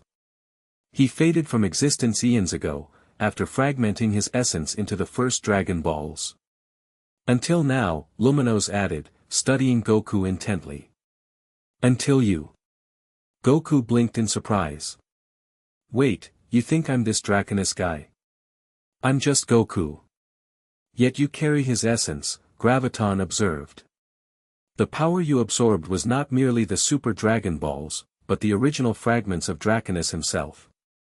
The question before this council, Chronarch stated formally, is whether a mortal divine hybrid should be permitted to wield the essence of an original deity.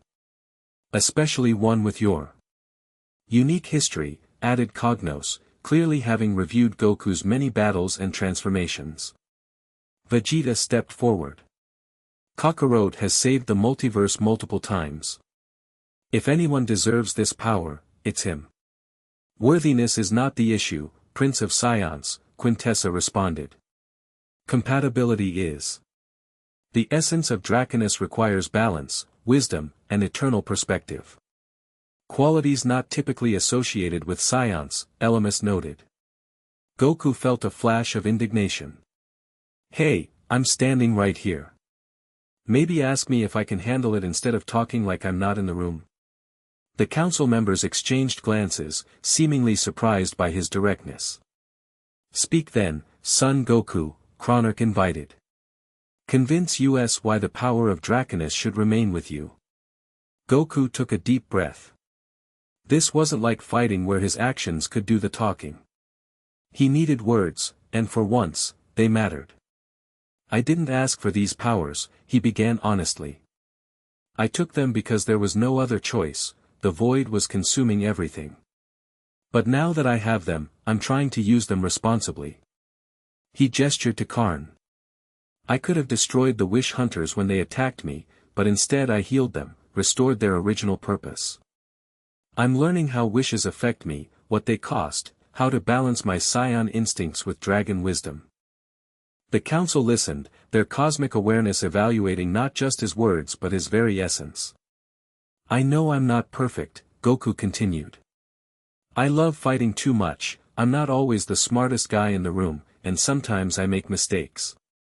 But I always try to protect what matters, my family, my friends, innocent people, even entire universes. That hasn't changed just because I've got scales now. He stood straighter, golden energy flickering around him. If you're worried about me abusing this power, don't be. The truth is, I don't even want to grant a bunch of wishes. I just want to keep protecting what matters, keep growing stronger, keep facing new challenges. And if someone wishes for something that would harm others? Cognos questioned. Then I won't grant it, Goku said simply. Just because someone makes a wish doesn't mean I have to fulfill it. That's what free will is about, right? The council members consulted among themselves in a language beyond mortal comprehension. Whis listened with interest, occasionally nodding as if he understood parts of the discussion. Finally, Cronarch spoke again. Your arguments have merit, son Goku. However, this council requires proof, not merely promises. What kind of proof? Goku asked. A test, Graviton announced. To determine if you can truly balance your scion nature with the essence of Draconess. I'm good with tests, as long as they're not written, Goku joked, then grew serious when no one laughed. What do I have to do? The empty throne suddenly glowed, emitting golden light that coalesced into a sphere floating before Goku. This contains a fragment of Draconess's consciousness, Luminos explained. You must journey within yourself, confront your dual nature, and find harmony between them. If you succeed, the essence will fully integrate with your being. And if I fail? Goku asked. Then the dragon essence will be extracted from you, Quintessa stated. Your mortal form may not survive the process. Great, Vegeta muttered. Another life or death test. Just what we needed. Goku considered for only a moment before nodding. I'll do it. Are you sure, Kakarot? Vegeta asked. These cosmic beings don't mess around. Neither do I, Goku replied with confidence. Besides, I need to figure this stuff out anyway. Might as well do it now. Cronarch gestured, and a circular platform materialized in the center of the chamber. Stand there, son Goku. Your consciousness will journey inward, while your body remains here. Goku moved to the platform, then paused. Can I eat first? Chi-Chi packed lunch, and thinking always works better on a full stomach. The council members again exchanged bewildered glances, before Cronarch nodded permission. Goku happily unwrapped his food bundle and devoured its contents with typical Saiyan speed. Alright, I'm ready, he declared, stepping onto the platform. The sphere of golden light floated toward him, hovering before his face. Goku reached out instinctively, touching it with one finger. Immediately, golden energy surged into him, and his consciousness plummeted inward. Goku found himself in a strange mindscape, part familiar landscape from Earth, part cosmic void filled with stars and creation energy. Two paths stretched before him, one blazing with the fierce energy of Scion power, the other glowing with the golden light of dragon essence. So I'm supposed to find balance between these? He wondered aloud. Not as simple as it appears, young one, came a voice from behind him. Goku turned to see a massive golden dragon, not Super Shenron, but something even more ancient and powerful. Its scales gleamed with the light of creation itself, and its eyes held wisdom beyond comprehension. Draconess? Goku guessed. The dragon inclined its massive head. A fragment of what I once was. Most of my essence now resides within you, scattered and unintegrated. The council wants me to balance my Scion side with your dragon powers, Goku explained. Draconess made a sound that might have been laughter. The council sees the universe in terms of abstractions and balance. But true harmony is not achieved through intellectual understanding alone. It must be lived, experienced, embodied. So what do I do? Walk both paths simultaneously, the dragon suggested cryptically. That's impossible, Goku frowned. They go in different directions. Precisely the challenge, Draconus replied. As long as you see your Saiyan nature and dragon essence as separate paths, you cannot achieve true integration. Goku considered this, looking back and forth between the diverging roads. I need to find a third path. You need to create one, Draconus corrected. Neither Holy Saiyan nor Holy Dragon, but something new, the Dragon Saiyan in truth, not merely in name. Before Goku could respond, the mindscape shuddered violently. Cracks appeared in reality around them, and darkness seeped through, not the natural darkness of space, but something hungry and malevolent. We are not alone, Draconus hissed, his massive body coiling protectively around Goku. Someone has breached your consciousness while it is vulnerable. How is that possible? Goku asked, instantly alert. We're in the nexus of realities, with the council of original deities watching over my body. A powerful entity must have been waiting for precisely this opportunity, Draconus growled. When your consciousness is separated from your body, focused inward on this test. The darkness thickened, taking shape, a tall, goat-like figure with curved horns and ancient eyes filled with cruel intelligence. Moro, Goku recognized the energy signature immediately. But how? You were destroyed. The ancient sorcerer smiled, his expression predatory. Death is merely a transition for one with my knowledge. I have been watching you, son Goku, waiting for my moment. When you absorbed the Super Dragon Balls, you became the prize I have sought for millennia. You want my wish-granting powers, Goku realized, dropping into a fighting stance. I want more than that, Moro corrected. I want the essence of Draconus itself. Godhood, creation energy, the power to reshape reality according to my will. Draconus roared, golden flame erupting from his jaws. You always were ambitious beyond your station, Moro. Even when you were a supreme Kai, before your fall. Moro's eyes widened slightly. You remember me, Dragon God? I'm flattered. I remember all who betray their purpose, Draconus replied coldly. You were tasked with nurturing life, yet you consumed it instead. Life, energy, godhood, all are meant to be consumed by those strong enough to take them, Moro declared. And today, I will consume you both. He raised his hands, and the darkness around him surged forward, taking the shape of shadowy minions, twisted versions of fighters Goku had faced throughout his life. Defend yourself, young one, Draconus warned. This battle takes place within your consciousness, but the consequences are no less real. If Moro defeats us here, he will extract the dragon essence from your body in the physical world. Got it, Goku nodded, powering up. His aura flickered between his familiar blue ki and the golden energy of his dragon aspect, unstable and conflicting. Still unable to unify your powers? Moro taunted. How disappointing. This will be easier than I anticipated. The Shadow Warriors attacked, and Goku found himself fighting twisted reflections of Frieza, Cell, Jiren, and even Beerus. In this mental landscape, his key attacks were inconsistent, sometimes manifesting with full force, other times fizzling as his dragon energy interfered. Focus, son Goku. Draconus called, battling his own opponents, shadowy sorcerers who had once served Moro in his original life. Find the harmony between your natures. I'm trying. Goku shouted back, narrowly avoiding a death ball from Shadow Frieza. Outside in the physical world, Vegeta noticed something was wrong immediately. Goku's body had begun to twitch, golden energy fluctuating erratically around him. Something's happening, he warned the others. The council. Members leaned forward, their cosmic senses probing deeper. An intrusion, Cognos announced. Someone has breached the test. Impossible.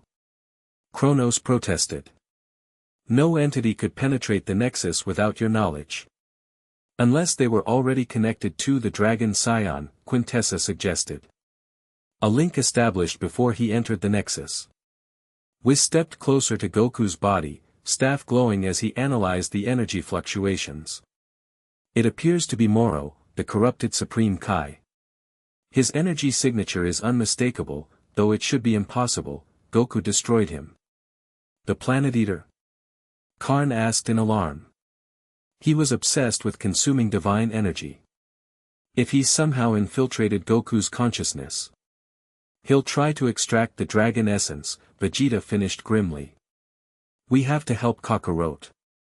You cannot enter his consciousness, Kronark stated. The test must be completed by him alone. Then you've condemned him to death. Vegeta snapped. Moro nearly defeated us at full strength. With Kakarot's powers divided and unstable, perhaps there is another way, Luminos interrupted, turning to the empty throne. The connection between Draconus and his throne remains. We could channel energy through it, strengthening the dragon fragment within Son Goku. But that would unbalance the test, Kronos objected. The point is for him to find harmony between his natures, not for the dragon aspect to overpower the scion. If Moro extracts the essence, balance becomes irrelevant, Graviton countered. A corrupted Kai with the power of Draconus would threaten all existence. As the council debated, Vegeta made his own decision. He moved to Goku's side, gripping his friend's shoulder. Listen to me, Kakarot, he spoke directly, hoping his words might somehow reach Goku's consciousness. You've never let anything stop you before. Not Frieza, not Cell, not even the gods. You find a way to win because you're too stubborn to accept defeat. So don't you dare lose to Moro now. Inside the mindscape, Goku was struggling. Shadow Jiren had him pinned down, while Shadow Beerus prepared a Hakai sphere. Draconus was similarly overwhelmed, multiple sorcerers binding him with dark energy chains. Moro approached, savoring the moment. How disappointing. The mighty Goku, unable to unify his conflicting natures. This is why mortals should never wield divine power, they lack the capacity to truly comprehend it. You're wrong, Goku grunted, trying to break free. I just need more time. Time is the one thing you don't have, Moro replied, placing a hand on Goku's chest. Dark energy pulsed from his palm, beginning to draw out threads of golden light. I'll take this power and use it as it was meant to be used, to reshape reality itself. Pain unlike anything Goku had ever experienced shot through him as Moro began extracting the dragon essence. It felt like his very soul was being torn apart. Then, faintly, he heard Vegeta's voice, "Don't you dare lose to Moro now." Despite the agony, Goku smiled. Even here, in this mental battlefield, his rival was still pushing him forward. Vegeta's right, he gasped. I never accept defeat. Something clicked in that moment, a realization so simple yet profound that it changed everything. The diverging paths he'd seen, Scion and Dragon, weren't truly separate at all. They'd always been aspects of the same journey, his journey.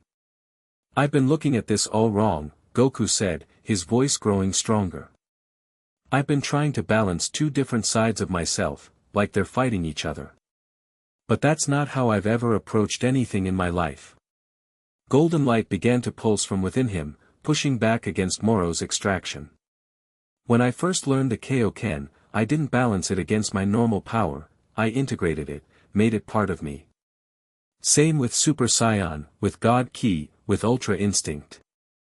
I've always taken new powers and made them mine.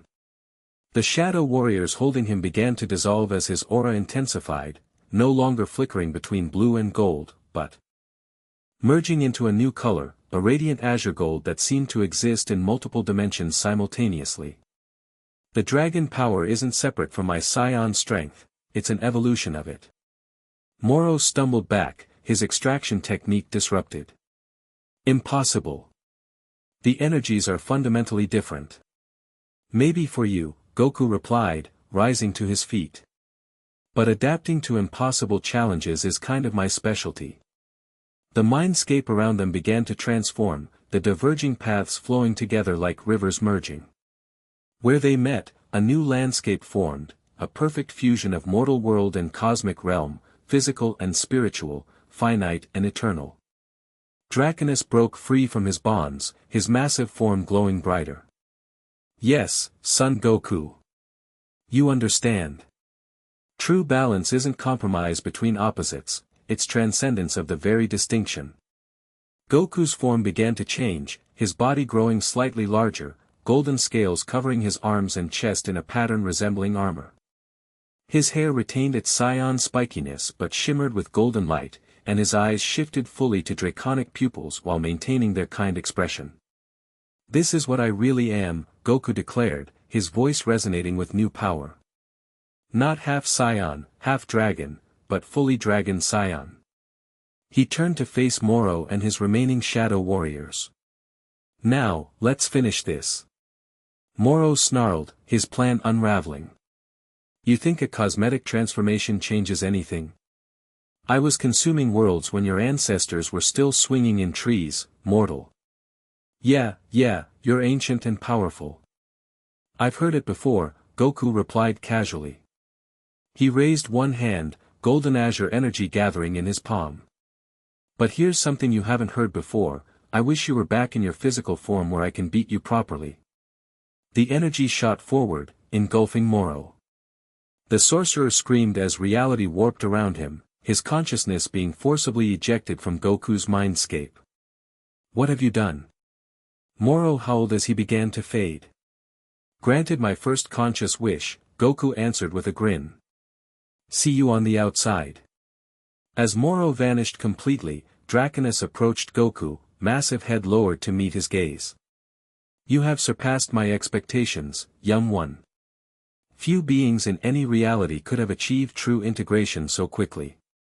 I had good motivation, Goku replied. And good friends. The massive dragon began to glow, its form becoming more translucent. My fragment has served its purpose. The rest of my essence already resides within you, waiting to be fully awakened. Go now, Moro will materialize in physical form before the council. He must be defeated there as well. Will I see you again? Goku asked. Draconus's form was now barely visible, little more than a golden outline. I am already part of you, Son Goku. Not as a separate entity, but as an integrated aspect of your new self. The wisdom of the dragons is yours to call upon whenever needed. With those final words, the fragment dissolved completely, golden light flowing into Goku's transformed body. The mindscape around him began to fade as his consciousness returned to the physical world. Goku opened his eyes to chaos. He stood on the platform in the council chamber, but nearby, a swirling vortex of dark energy had formed. From it emerged Moro, fully corporeal, his goat-like features twisted with rage. You, he spat upon seeing Goku. You forced me into physical form. Yep, Goku nodded cheerfully. Fighting mental projections isn't really my style. I prefer the real thing. The council members had risen from their thrones, power radiating from their cosmic forms. Even they seemed taken aback by what had transpired. Moro, the fallen Ka, Chronarch intoned. Your presence defile this sacred realm. Spare me your sanctimony, Moro sneered. I have transcended your judgments. And soon, I will transcend your power as well. He lunged at Goku, hands extended to continue the energy extraction he begun in the mindscape. But this time, Goku was ready. With his powers fully integrated, he moved with breathtaking speed, sidestepping the attack completely. Too slow, he taunted.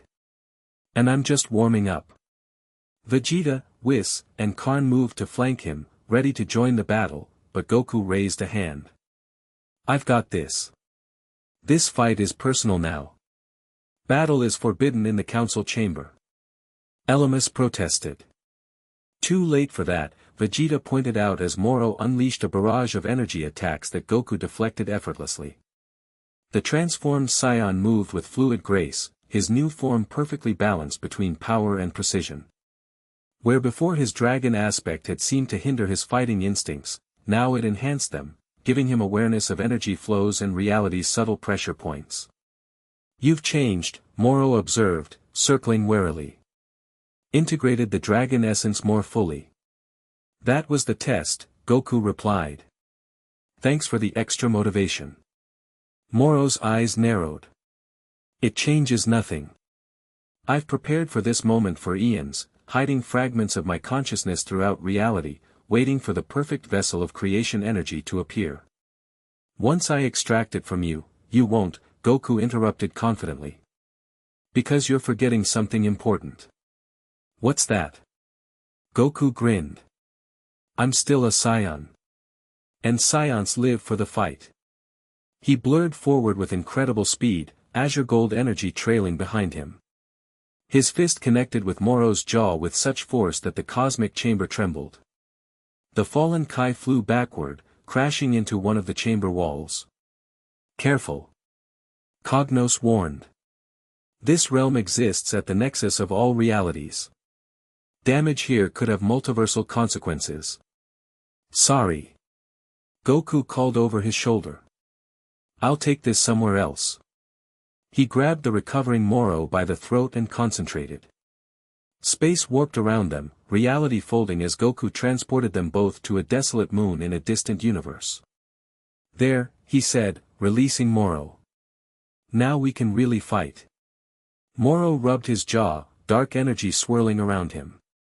"You think yourself clever, Dragon Scion?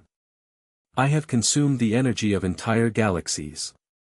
I was draining the life from planets when your species was still evolving. And I've heard that speech from every villain I've ever faced," Goku replied, settling into his fighting stance. "Let's skip to the part where you show me what you've really got." Enraged, Moro unleashed his full power. Dark energy erupted from him, corrupting the very moon beneath their feet. The ground blackened and cracked, dark crystals sprouting like malignant growth. "I was once a supreme Kai," Moro snarled, his form growing larger, more monstrous. "Creation energy flowed through me before I discovered the greater power of consumption. Now I'll show you what happens when creative and destructive forces are truly mastered." He thrust both hands forward, and the moon itself began to warp, chunks of it flying at Goku from all directions. Reality rippled as Moro drew on forbidden magic that bent the very laws of physics.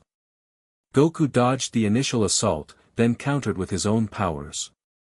As rocks hurtled toward him, he transformed them, turning deadly projectiles into harmless butterflies, clouds of vapor, or even food. "Neat trick," he commented, taking a bite from what had been a jagged boulder moments before. "But converting energy isn't the same as creating it." Moro's attacks intensified, darkness spreading across the lunar surface like infection. "Then let me show you true power." He slammed both hands onto the ground, and the entire moon shuddered. Dark energy pulsed outward in concentric rings, and where it passed, the very matter of the moon was consumed, converted into raw power that flowed back into Moro. His form swelled further, horns elongating, muscles bulging grotesquely. "Yes. This is the feast I have awaited for millennia." Goku watched calmly, assessing. "You're still doing the same thing you always did, consuming instead of creating. Taking instead of giving. Because consumption is the ultimate truth of existence." Moro roared, launching himself at Goku with terrifying speed. Their battle intensified, tearing across the rapidly disintegrating moon. Moro's strength grew with each chunk of matter he absorbed, while Goku relied on his perfect integration of Scion fighting instinct and draconic energy manipulation. Where Moro destroyed, Goku created, replacing shattered terrain, neutralizing toxic energy, maintaining a bubble of habitable space in their battle zone. "Why do you preserve this worthless rock?" Moro demanded between attacks. "Let it be consumed. Let the power flow." "Because that's the difference between us," Goku replied, deflecting a particularly vicious strike. "You only see things as resources to use up. I see their potential." The battle reached a stalemate, Moro constantly growing stronger by consuming more of the moon, Goku continuously adapting his integrated powers to counter each new threat. This could go on forever, Moro observed, pausing to gather his breath.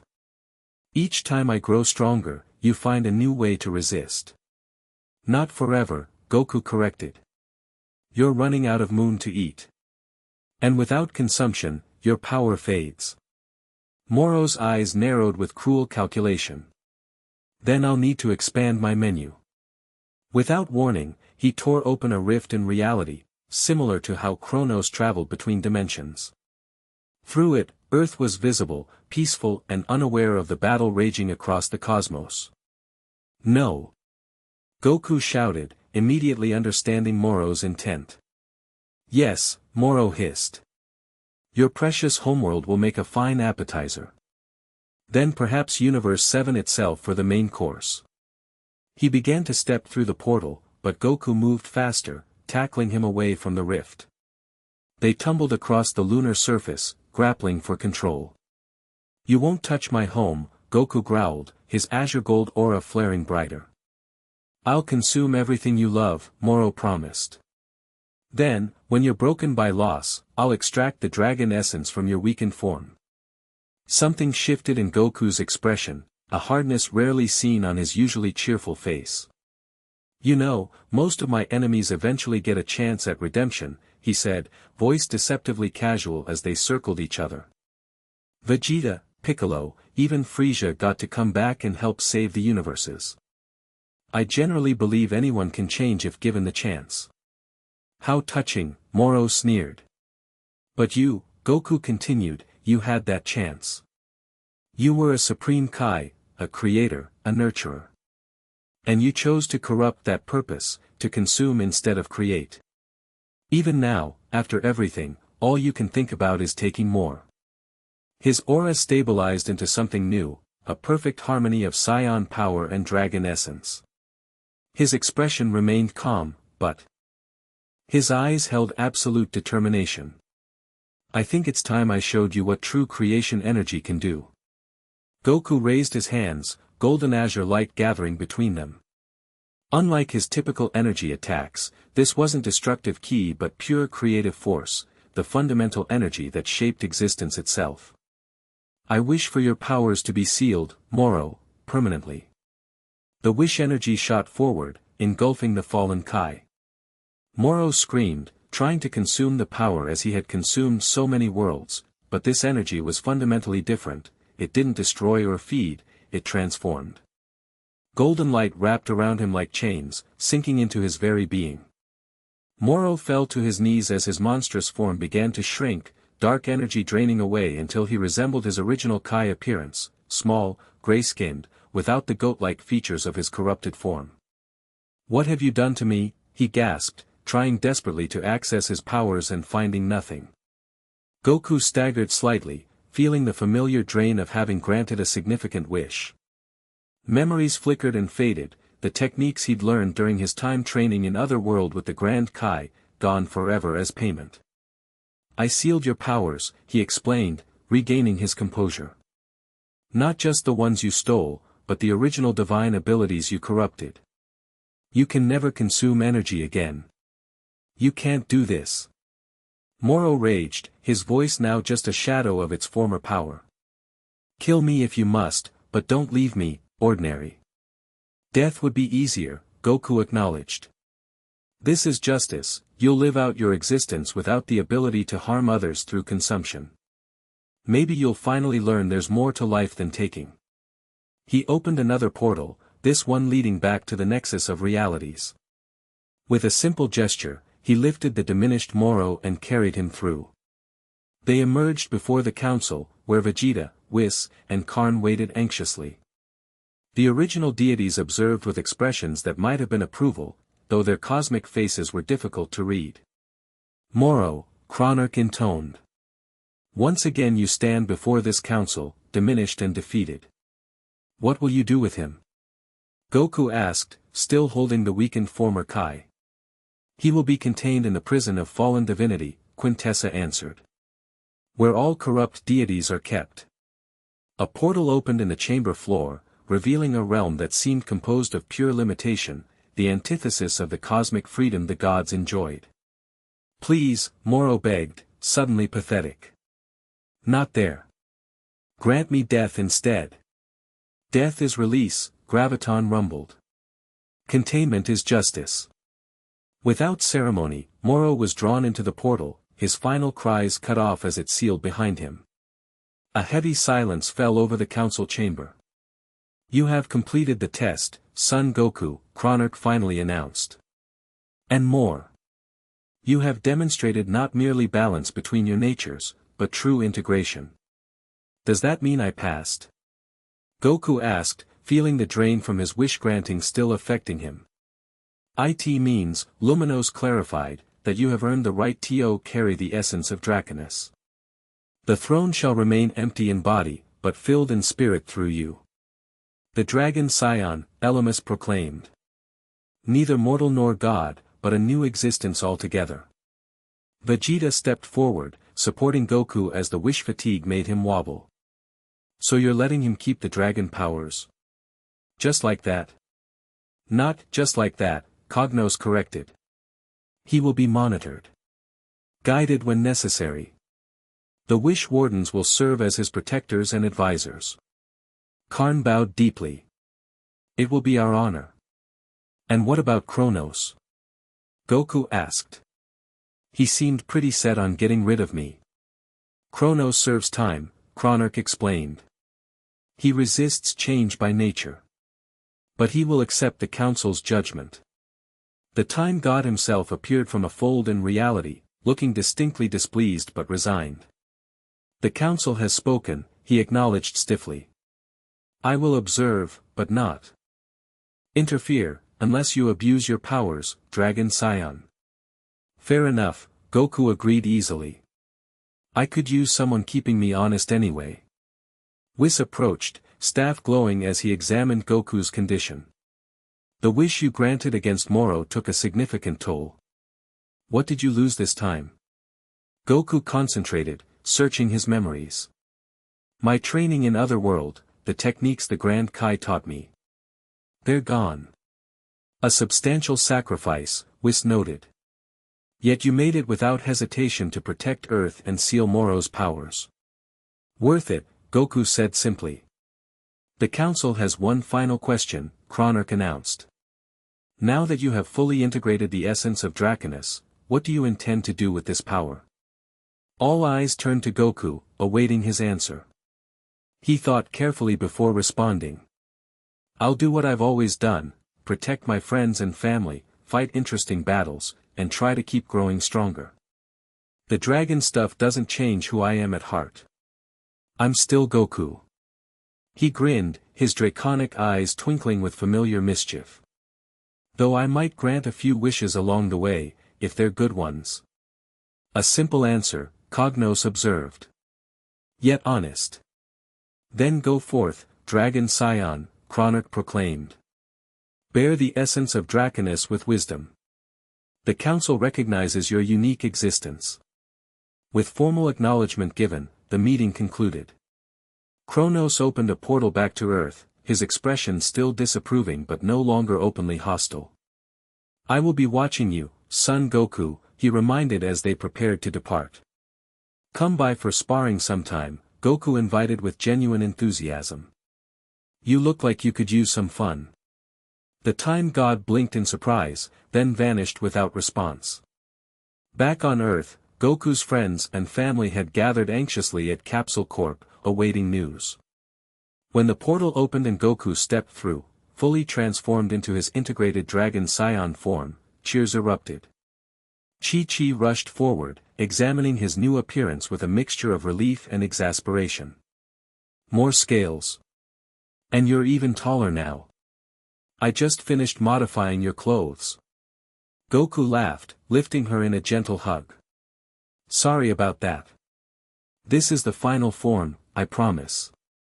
Dragon Scion, officially approved by the cosmic bigwigs. Bulma approached next, scanner already in hand. The energy readings are completely different.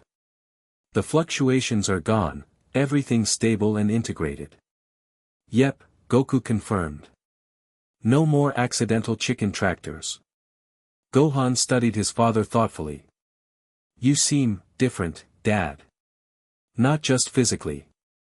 I feel different, Goku acknowledged. Like I finally understand what all this dragon stuff is about. It's not just granting wishes, it's about creation, possibility, helping things grow and change. Does this mean you're giving up fighting? Krillin asked worriedly. Are you kidding? Goku grinned. Fighting is how I grow and change. I've just got new abilities to explore now. In fact. He turned to Vegeta with a challenging smile. Wanna see what this integrated form can really do in a sparring match? Vegeta smirked. As if you could give me a decent challenge after nearly draining yourself with that wish against Moro. Maybe not today, Goku admitted. But once I recover, watch out. I've got some new ideas that'll blow your mind. As friends and family gathered around, asking questions and celebrating his return, Goku felt a deep contentment settle within him. The Dragon Scion, it wasn't just a title or a transformation, but a new path forward, one that honored both his warrior heritage and his new cosmic responsibilities. Karn approached respectfully. Dragon Scion, the Wish Wardens await your guidance. How shall we proceed in our duties? Goku thought for a moment. Keep an eye out for anyone trying to misuse wish energy across the universes. Let me know if there's real trouble. Otherwise. He shrugged. Live your lives. Be happy. That's your cosmic directive? Karn asked, bewildered. Be happy. Yep, Goku confirmed. Isn't that what life's about anyway? The former wish hunter contemplated this simple wisdom, then nodded slowly. Perhaps there is more to learn from you than we anticipated, Dragon Scion. Over the following months, Goku settled into his new existence. He established a balance that worked for him, living on Earth with his family, training with his friends, occasionally granting worthy wishes when asked, and always being mindful of the cost each wish extracted. Word spread throughout the multiverse that a new wish granter had taken Super Shenron's place, one who could think and choose, who wouldn't simply grant any wish regardless of consequences. Some saw this as a limitation, others recognized it as a necessary safeguard. The gods continued to watch him carefully, Beerus with amusement, Whis with curiosity, Kronos with lingering suspicion, and the council of original deities with their cosmic perspective that spanned eons. But Goku remained essentially himself, a warrior who loved the thrill of battle, a friend who would sacrifice everything to protect those he cared about, a man with a bottomless appetite and an equally bottomless capacity for joy. The only difference was that now, when he looked up at the stars, he understood his connection to them on a level few beings ever could. Creation energy flowed through him, linking him to every possibility in the multiverse. So, Vegeta asked one evening as they rested after a particularly intense training session, do you regret it? Becoming the eternal wish granter? Goku considered the question, watching golden energy dance across his scaled hands. Nah, he finally answered.